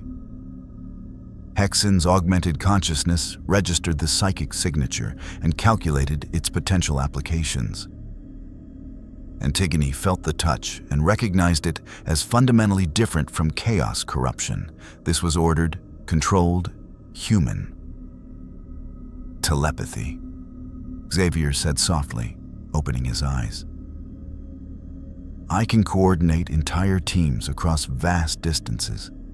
I can detect hostile intent before violence occurs. I can break through language barriers and cultural misunderstandings. I can identify chaos corruption by its psychic signature. Your warp taint has a distinct pattern I could learn to recognize. He looked at Kraus steadily. In your war against chaos, Lord Kraus, I could be an early warning system, a detector of corruption before it spreads, a coordinator for forces across battlefields. Not a weapon, a tool for protection. Jean stepped forward, and telekinesis manifested visibly. Objects throughout the chamber lifting gently, held suspended in precise formation. I can move objects without touching them. I can create barriers that stop weapons fire. I can evacuate civilians from war zones, disable enemy equipment, even provide force shields for advancing troops. The objects settled back down without damage. And like Professor Xavier, my telepathy could help identify corruption. Together, we could screen entire populations for chaos taint. Storm's eyes flickered white, and the temperature in the chamber dropped noticeably. Static electricity crackled through the air. I command weather. In a siege, I could create storms that blind enemy forces or clear skies for your artillery. I could summon lightning against mechanical targets, generate fog for infiltration, or create hurricanes that scatter enemy formations. She let the power fade. Your wars often depend on environmental factors. I could control those factors. Beast spoke next, his brilliant mind organizing information rapidly. I offer genetic expertise beyond anything your Magos biologist has demonstrated. I could help identify beneficial mutations versus corruption. I could develop medical treatments, analyze Xenos biology for tactical advantages, reverse engineer enemy bioweapons. My intellect could accelerate your research by decades. Cyclops removed his visor for just a moment, unleashing an optic blast that carved a precise line across the ceiling, controlled, measured, deliberate. He replaced the visor immediately. Precision firepower. My beams can cut through armor, destroy fortifications, or disable equipment without collateral damage. I'm also a tactical genius with decades of combat leadership experience. I could train your forces in advanced strategy. Rogue flexed, the superhuman strength she'd absorbed over years evident in her bearing. I can absorb powers and memories through touch. In interrogations, I could extract information without torture. I could temporarily disable psychic enemies by absorbing their abilities. I could even copy your best warrior's skills for specific missions. Nightcrawler teleported, BAMF, appearing in various locations throughout the chamber in rapid succession. Infiltration, extraction, rapid deployment. I could transport teams behind enemy lines, evacuate wounded from battlefields, or deliver precision strikes to locations your forces can't reach conventionally. Finally, Wolverine's claws extended, snicked. gleaming in the chamber's light. Close combat specialist. Healing factor means I can survive wounds that would kill your best soldiers. Enhanced senses for tracking and reconnaissance. Over a century of combat experience across every type of warfare. And unlike your space marines, I don't need augmentation or maintenance. I just heal and keep fighting. The display complete, the X-Men stood together, powers demonstrated, waiting for judgment. Interrogator Lord Kraus was silent for a long time. Finally, he spoke.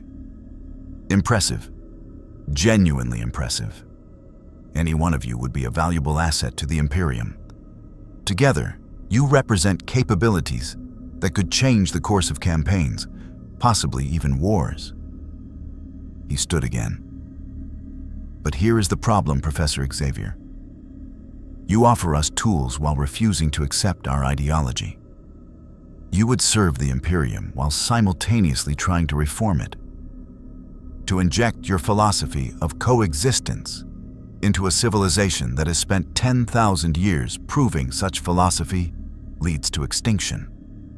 He descended from the dais once more, approaching until he stood directly before Xavier. So here is my judgment. I offer you a choice, the only choice heretics ever received from the Inquisition: serve or die. We've already... Xavier started. Let me finish, Kraus interrupted. Serve means absolute obedience. You will be assigned to inquisitorial operations. You will use your abilities as directed. You will not question orders. You will not attempt to reform Imperial doctrine. You will not spread your philosophy among Imperial citizens. Break any of these conditions, and you will be executed immediately, along with anyone you've corrupted. His scarred face was implacable. Die means bolt rounds, cremation, and erasure from all records. You will cease to exist, and the Imperium will continue exactly as it has for 10 millennia. Those aren't choices, Jean protested. That's slavery or death. Welcome to the Imperium, Silas said flatly. We all serve or die. There is no third option. Xavier looked at his team. He saw their faces: defiance, anger, fear, determination. They were X-Men.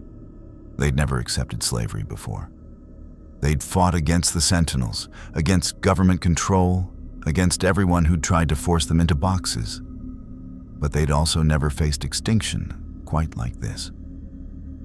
Lord Kraus, Xavier said carefully, could we have a moment to discuss this among ourselves? Kraus considered, then nodded. 5 minutes. Confer with your team. Decide if you would rather live as servants or die as martyrs to a philosophy this galaxy has no use for. He returned to his throne. The Imperium is patient. It has waited 10,000 years. It can wait 5 more minutes. The X-Men huddled together, and for the first time since arriving in the 41st millennium, they faced the question that would define everything that followed. Could they compromise their principles to survive? Or would they die for a dream that might be genuinely impossible here? The 5 minutes felt like hours. The X-Men stood in a tight circle, voices lowered despite knowing their captors could likely hear every word. Years of working together, of trusting each other with their lives, of sharing Xavier's dream. All of it came down to this moment. We can't do this, Cyclops said immediately, his tactical mind already rejecting the scenario. Absolute obedience? No questioning orders? Scott Summers had led the X-Men for years, had made impossible decisions in the field. But he'd always done it with autonomy. They'll use us as weapons against people who might not deserve it, against mutants and heretics who might just be different, like us. They'll use us regardless, Beast countered, his scientific mind cutting through emotion to brutal pragmatism. If we refuse and they execute us, we've achieved nothing except our own deaths, If we accept, we survive. And survival means opportunity. Opportunity to learn, to adapt, potentially to influence this Imperium from within. Influence? Storm's voice carried quiet fury. Hank, they just told us explicitly that we cannot spread our philosophy. We'd be participating in the very oppression we've spent our lives fighting against. We'd be alive, Rogue pointed out, her southern accent thick with stress. I've absorbed enough memories to know that dead heroes don't help nobody. Maybe we gotta play along for now, look for our chance later. Wolverine growled low in his throat. I've been a weapon before. Weapon X made me into a killing machine, took away my choice, my autonomy, my damn humanity. I swore I'd never be anyone's tool again. His claws flexed unconsciously. But I've also survived by being practical. Sometimes you gotta bend so you don't break. Nightcrawler's faith struggled against his conscience. Mein Freunde, I have always believed God has a plan, even in darkest circumstances. But this...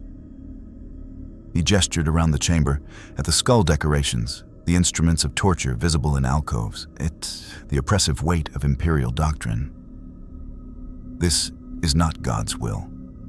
This is humanity's fear made manifest and called holy. Jean's telepathy, finally freed from the dampener, touched each of their minds gently.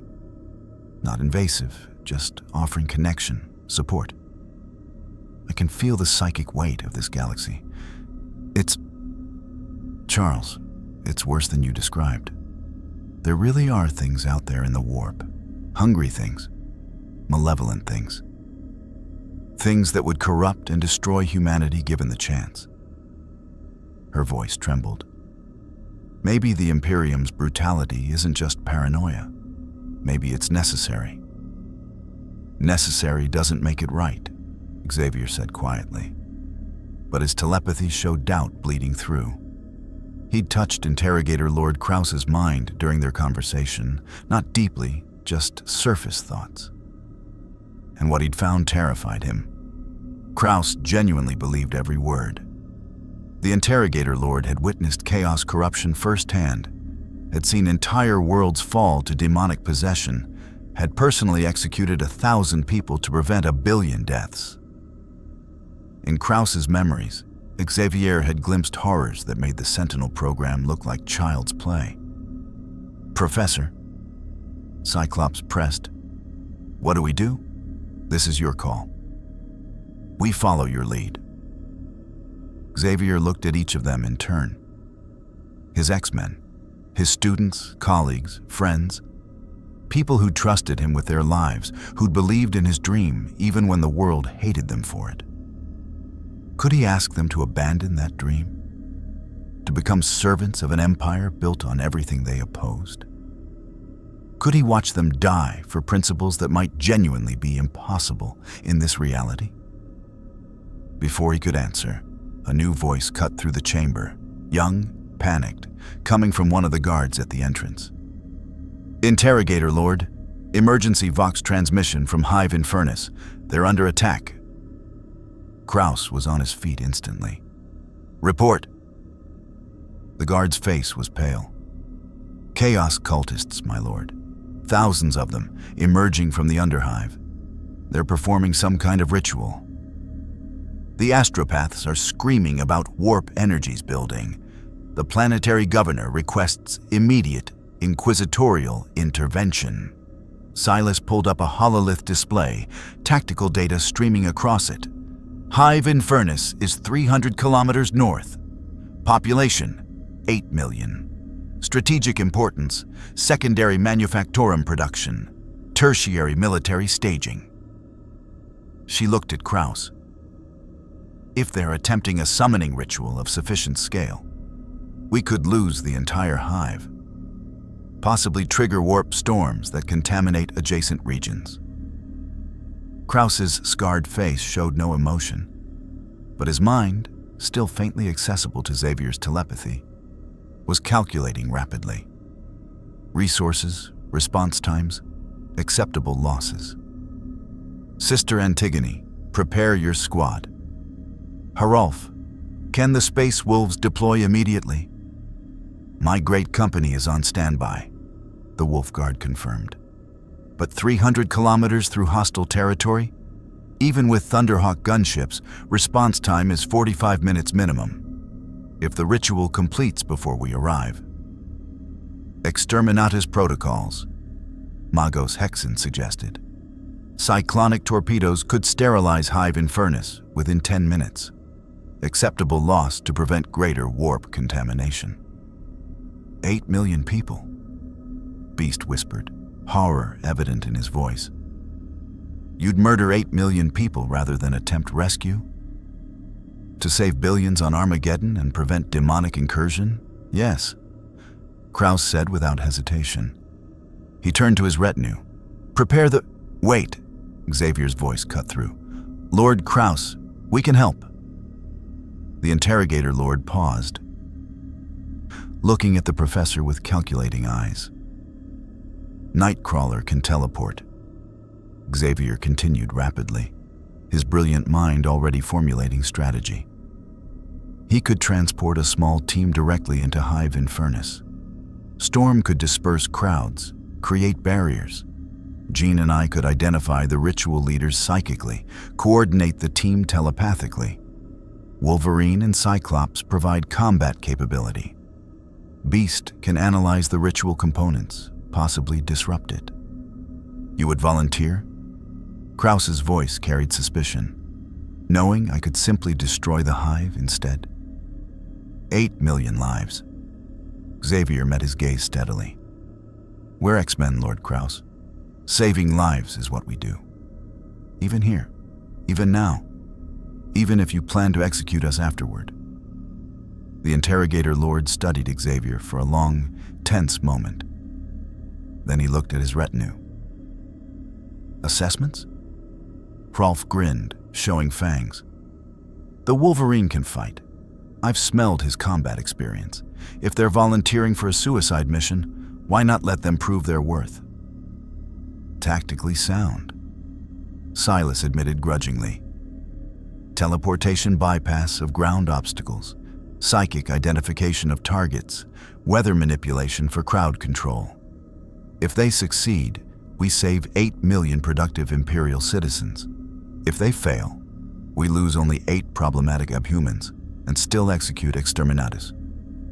Risk assessment, acceptable, Magos Hexen confirmed. Probability of success, 37%.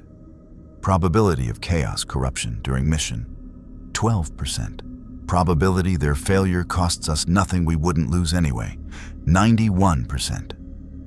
Kraus stood, approaching Xavier's team. You understand what you're volunteering for? Chaos cultists are not simple criminals. They're reality-warping madmen backed by demonic power. You'll be fighting corruption incarnate, entities that can destroy your sanity with a glance, that can twist your flesh into abomination, that can offer you power beyond imagination in exchange for your souls. We've faced gods and demons before, Jean said quietly. We'll face them again if it means saving lives. Then here are my terms, Kraus said coldly. You will be accompanied by interrogator Silas and a squad of battle sisters. They have authority to execute any of you who show signs of corruption. Sister Antigone herself will carry a flamer. If you fall to chaos, she will burn you where you stand. You accept these conditions? The X-Men exchanged glances. It was a suicide mission with execution protocols built in, sent to stop a threat they didn't fully understand, in a city they'd never seen, against enemies who could corrupt reality itself. It was also 8 million lives hanging in the balance. We accept, Xavier said. Kraus nodded once. Then move. You have 30 minutes before I authorize exterminatus regardless. If you're still in Hive Infernus when the torpedoes launch, you burn with the cultists. He gestured to Silas. Interrogator, coordinate with them, arm them if necessary. And remember, The God Emperor protects, but we do his work. Purge the heretics, save the faithful. And if these subhumans prove treacherous..." His hand moved to his bolt pistol. "Well, we can always recruit more assets." As the X-Men were hurried out of the interrogation chamber, as weapons were distributed and tactical briefings rushed through, as Nightcrawler prepared for the longest-range teleportation jump he'd ever attempted, Xavier's telepathy reached out to his team one final time. "This doesn't resolve our choice," he sent. "When we return, if we return, we'll still face the same decision, serve or die." "Then let's make damn sure we return," Cyclops replied. "And let's save those 8 million people. Whatever comes after, at least we'll know we stayed true to ourselves." "We're X-Men," Storm's thought was fierce with determination. "We protect people. That hasn't changed. It won't change. Not even in hell." And the 41st millennium, they were all learning, was very much hell. But hell or not, people needed saving. And the X-Men answered that call. They always had. Hive in furnace burned, not with conventional fire, but with warp flame. Purple and green and colors that had no names, flickering across buildings that screamed as stone turned to flesh and metal wept blood. The Underhive's lowest levels had vomited forth thousands of cultists, their bodies covered in mutations that would have horrified even the X-Men who'd seen Apocalypse's horsemen.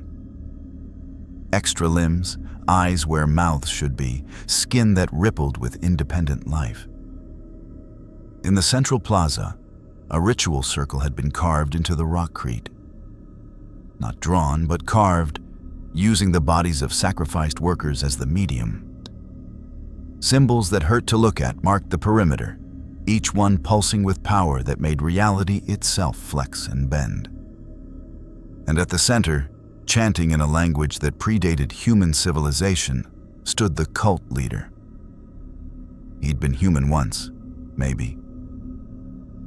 Now he was 9 feet of twisted flesh and brass armor, horns erupting from his skull, a brass sword in one hand that dripped blood that burned where it fell.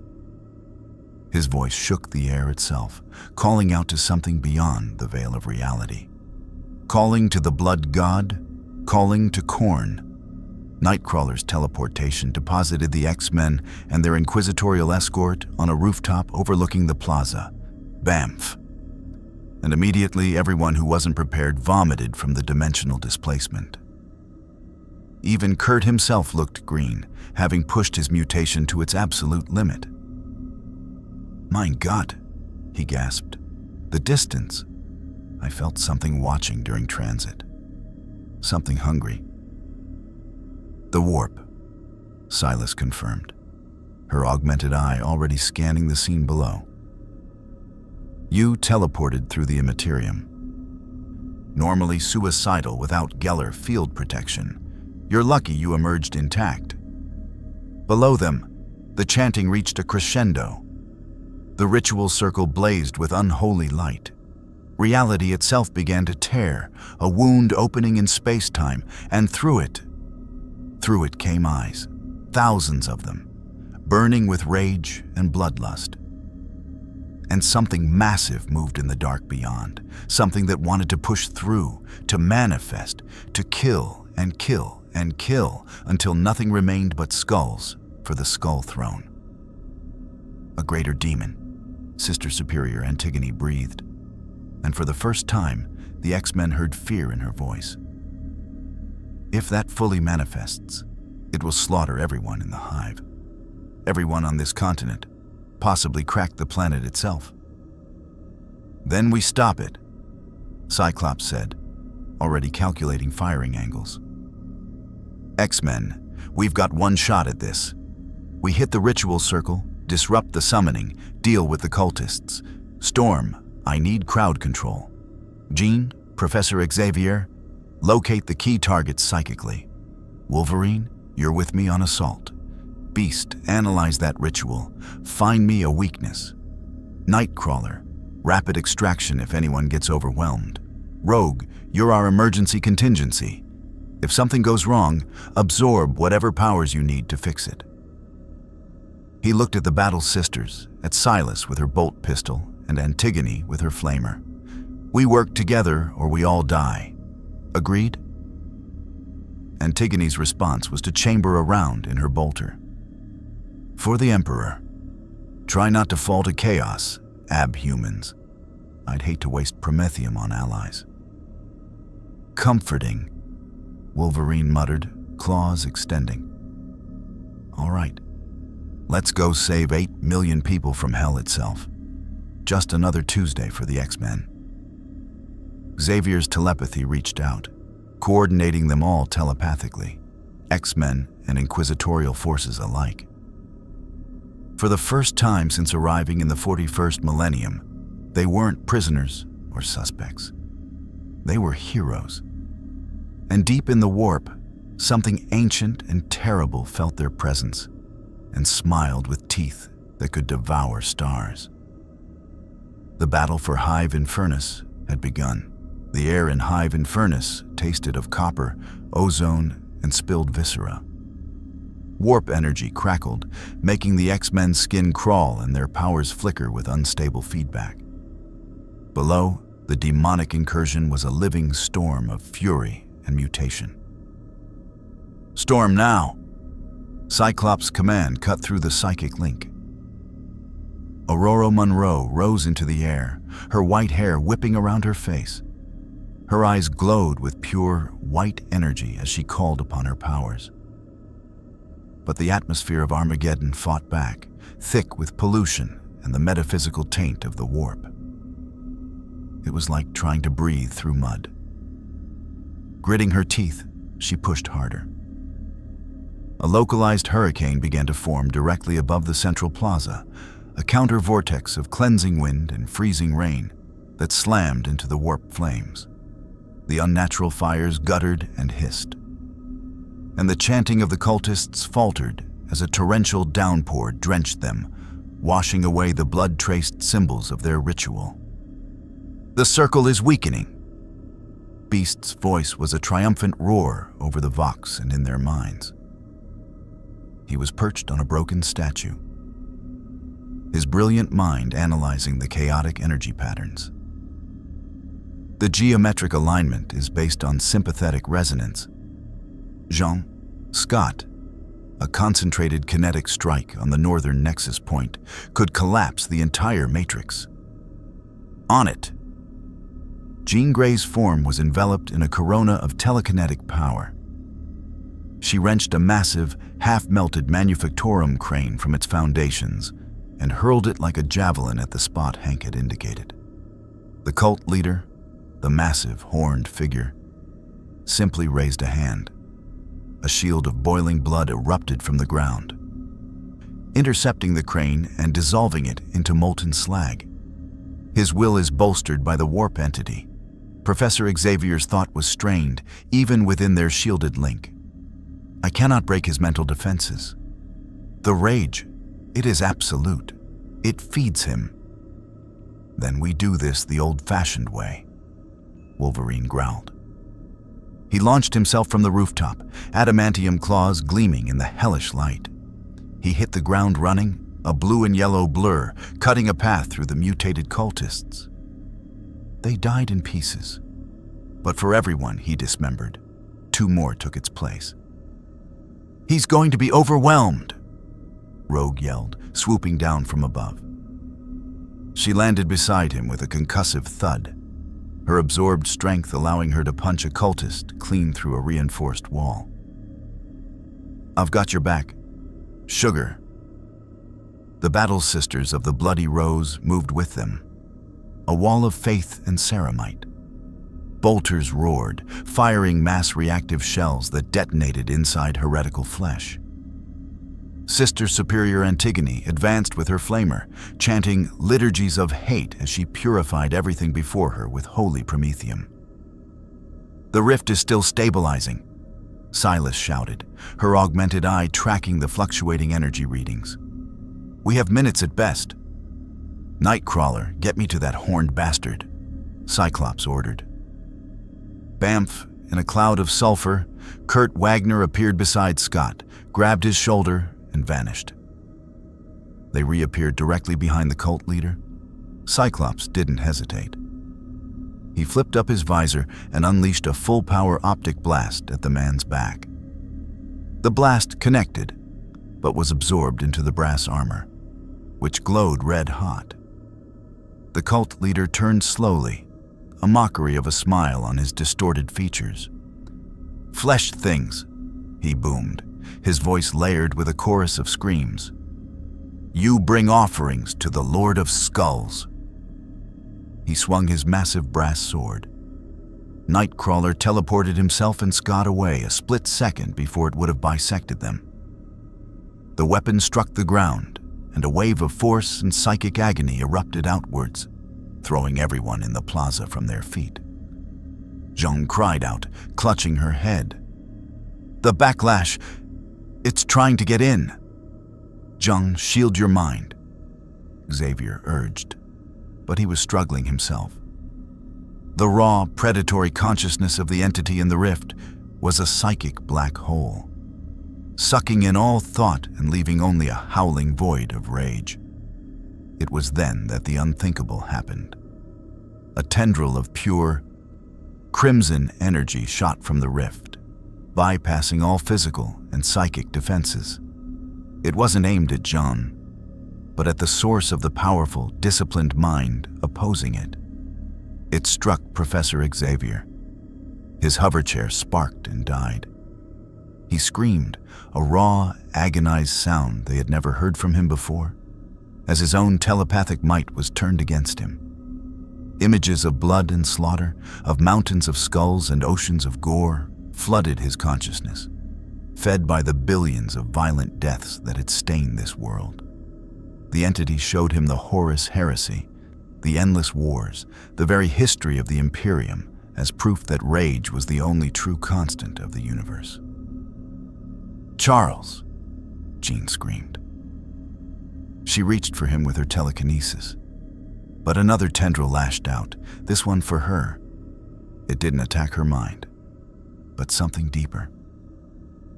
Something that slumbered within her. As the warp energy touched Jean Grey, something answered. A fire ignited within her. Not the red of corn, but a brilliant, life-giving gold. The Phoenix Force, a cosmic entity of death and rebirth that had been part of her for years, stirred from its dormancy. The presence of the warp, a rival dimension of pure chaotic emotion, had acted as a catalyst.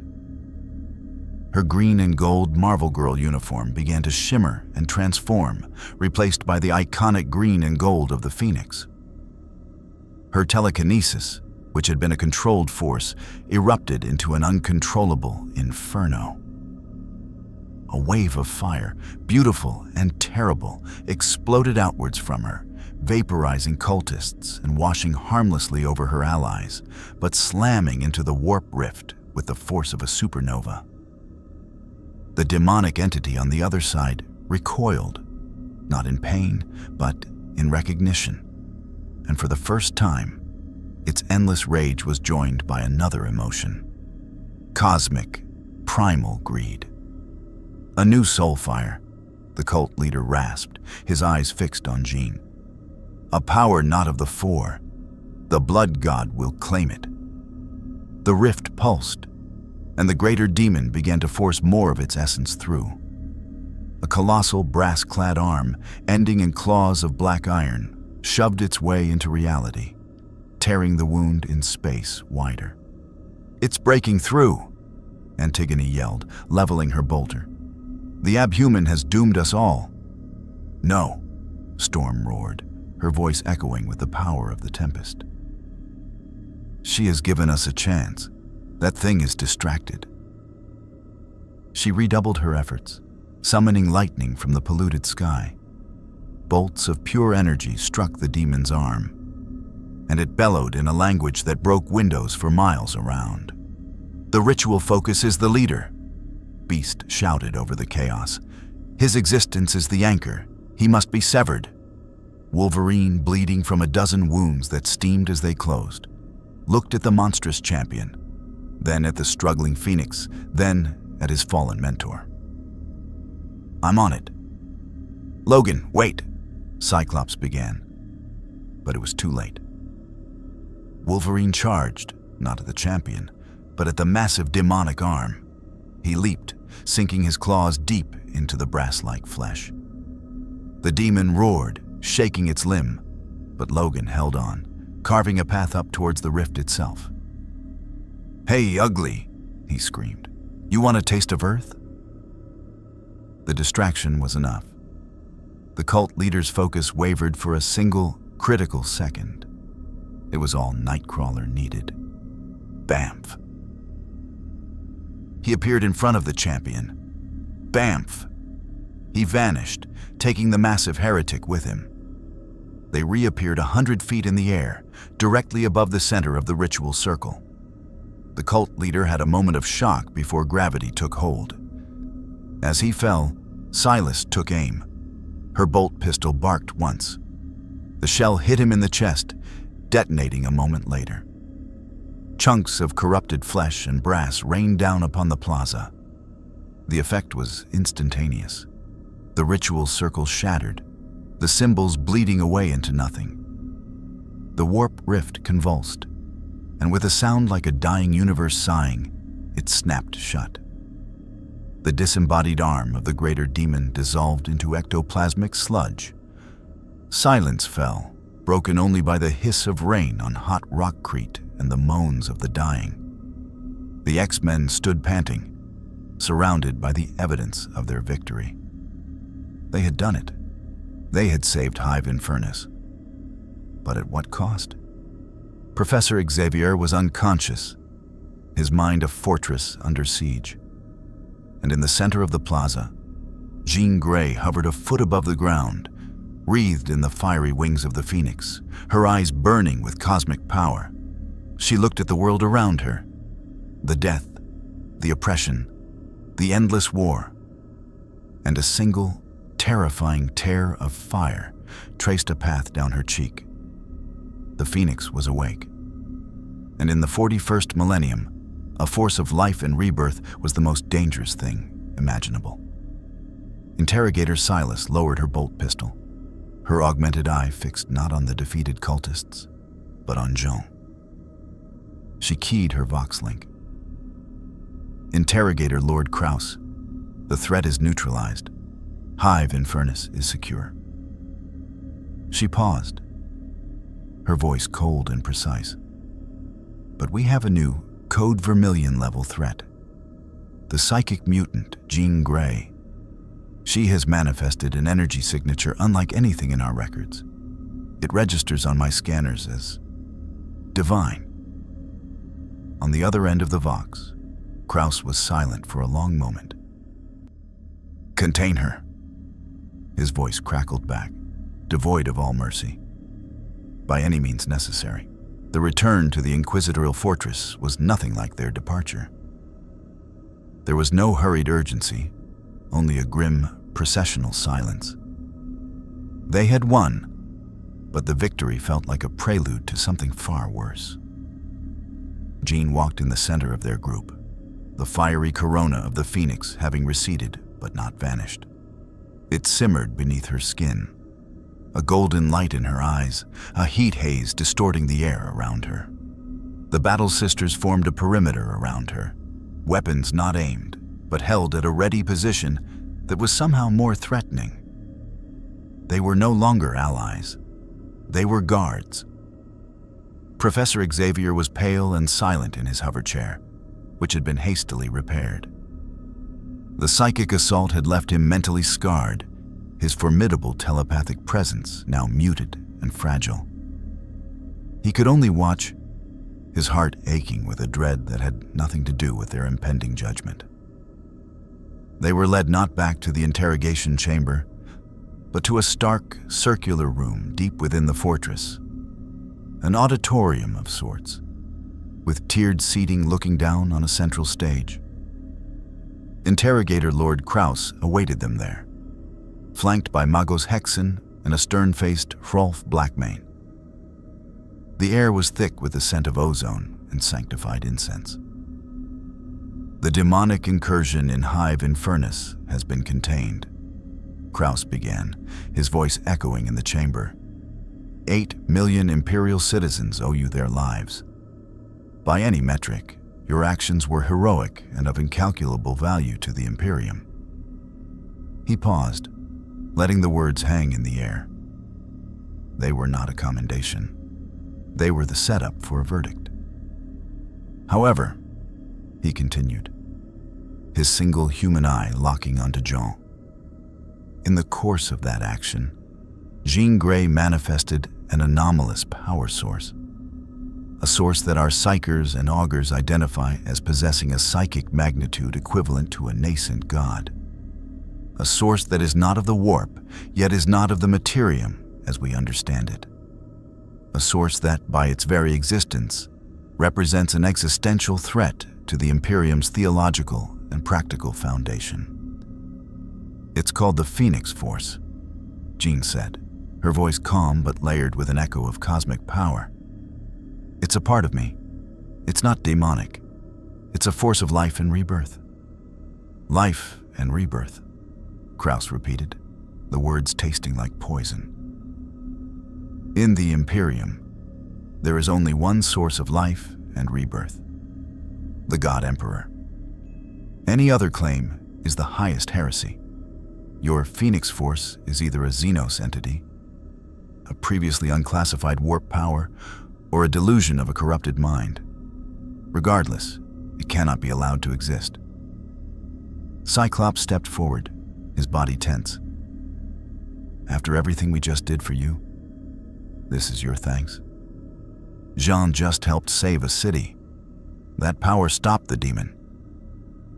And in doing so, it attracted the attention of every major power in this sector.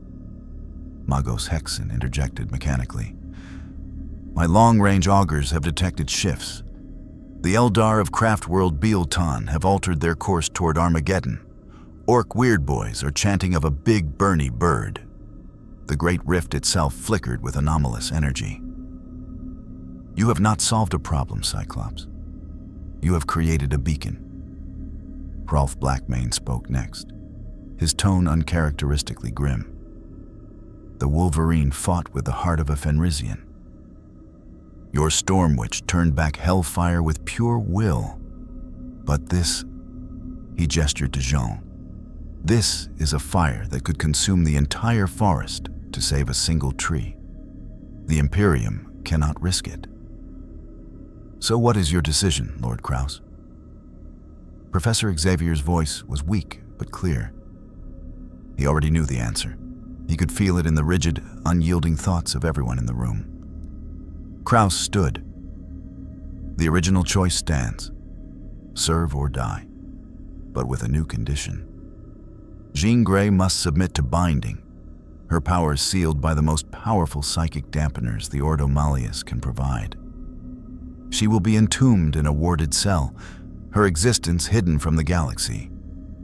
The rest of you will be inducted into the inquisitorial service, your memories of her and this phoenix excised. You will serve as assets, without question, for the remainder of your lives. The ultimatum was worse than death.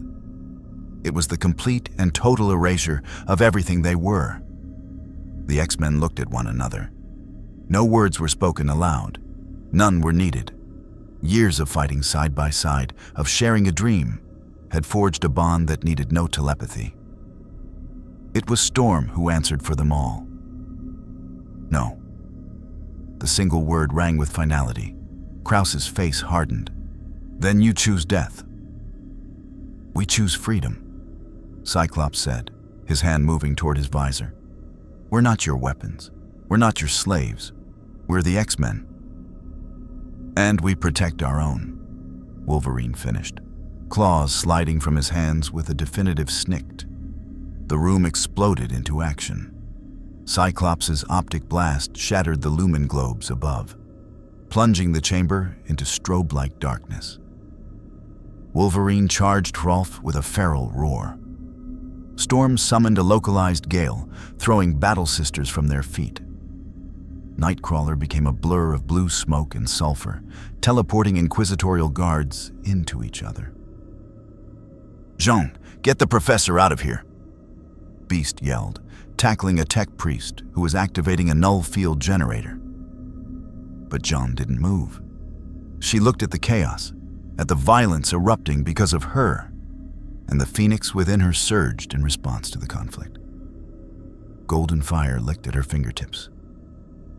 "I can't," she whispered, her voice trembling with the effort of control. "If I lose control here, I could destroy this entire world." It was the truth they all feared. The Phoenix was a solution that was worse than any problem. It was Rogue who saw the only way out. She grabbed Nightcrawler's arm. "Kurt, the ship. The one we saw in the hangar bay on the way in. Can you get us there?" Nightcrawler's eyes widened. "The small one? The gun cutter?" "Yeah, I can see it in my mind. But it is heavily guarded. We'll make a path." Rogue turned to the others, her voice cutting through the din. "New plan. We're stealing a ship." The audacity of it stunned even the Imperials for a crucial second. Steal an inquisitorial vessel? It was unthinkable.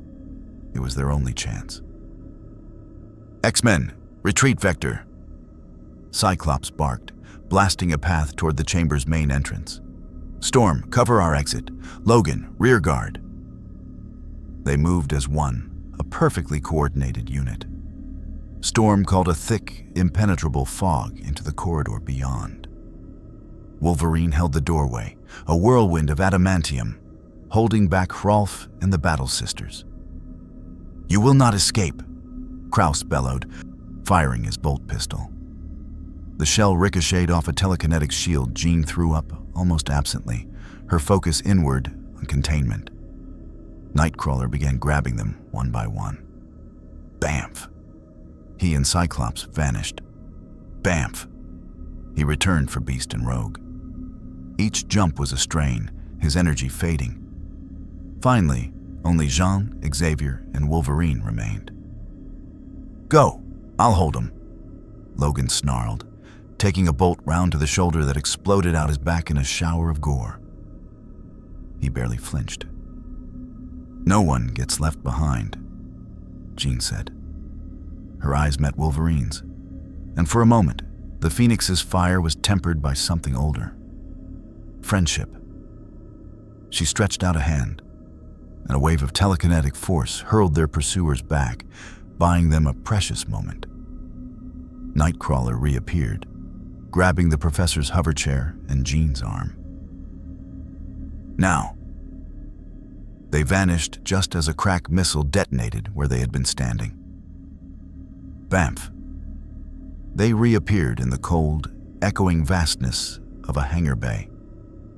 Before them sat a sleek, armored gun cutter, its hull painted in the black and red of the Inquisition. Alarms blared throughout the fortress. "They know we're here," Rogue yelled, already prying the hatch open with her bare hands. "Beast, can you fly this thing?"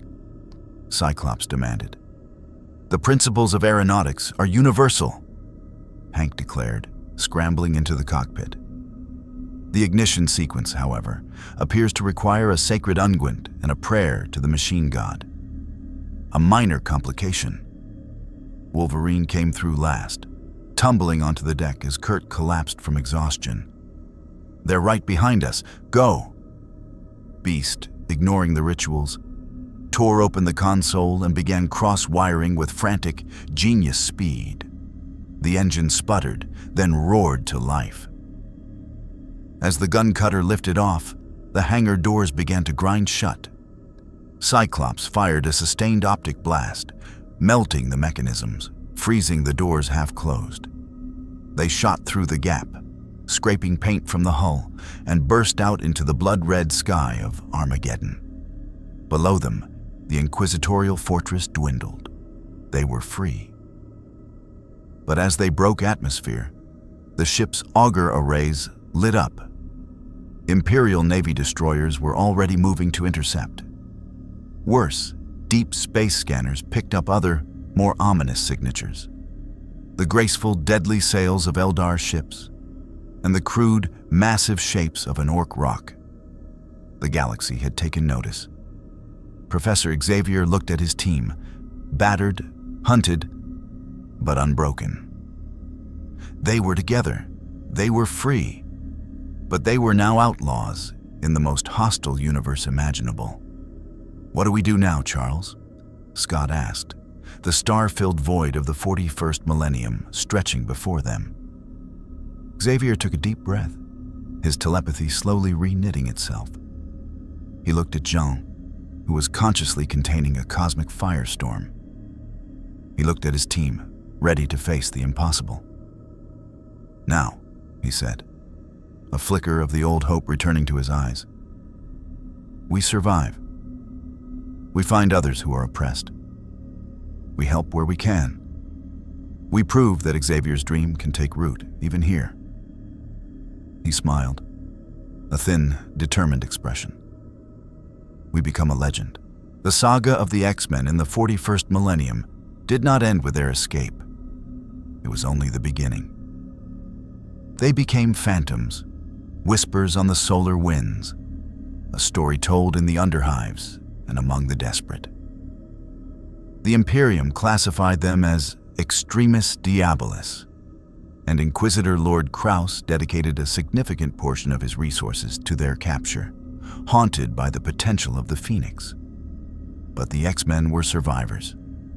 Using their unique abilities, they navigated the treacherous politics of the Coronis expanse, occasionally crossing paths with rogue traders who valued their skills over Imperial doctrine. They learned the harsh rules of their new home. Trust no one, mercy has a price, and every act of compassion could draw the attention of gods and monsters. Jean Grey became their greatest strength and their most profound vulnerability. The Phoenix Force, a power of creation, was a terrifying anomaly in a universe geared solely toward destruction and survival. It attracted the interest of the Eldar, who saw in it a potential weapon against She Who Thirsts, and the forces of chaos, who coveted its raw, untamed power. Jean's struggle was no longer just about control. It was about preventing her very essence from becoming a prize in a galactic war. Professor Xavier's dream was not extinguished, but it was forged in a far crueler fire. They could not champion peaceful coexistence on a galactic scale. Instead, they fought smaller, more meaningful battles. They saved a colony from a genestealer cult not for the Imperium, but for the people. They disrupted a dark Eldar slave raid. They offered a fleeting glimpse of hope to those the Imperium had abandoned. They were no longer just the X-Men. They were a symbol that even in the unending darkness of the far future, there were still those who would fight not for an empire, but for each other. They were hunted by the Inquisition, desired by the Eldar, and targeted by chaos. But they were free. They were together. And in a galaxy without hope, they had become a small, defiant spark waiting for the right moment to ignite.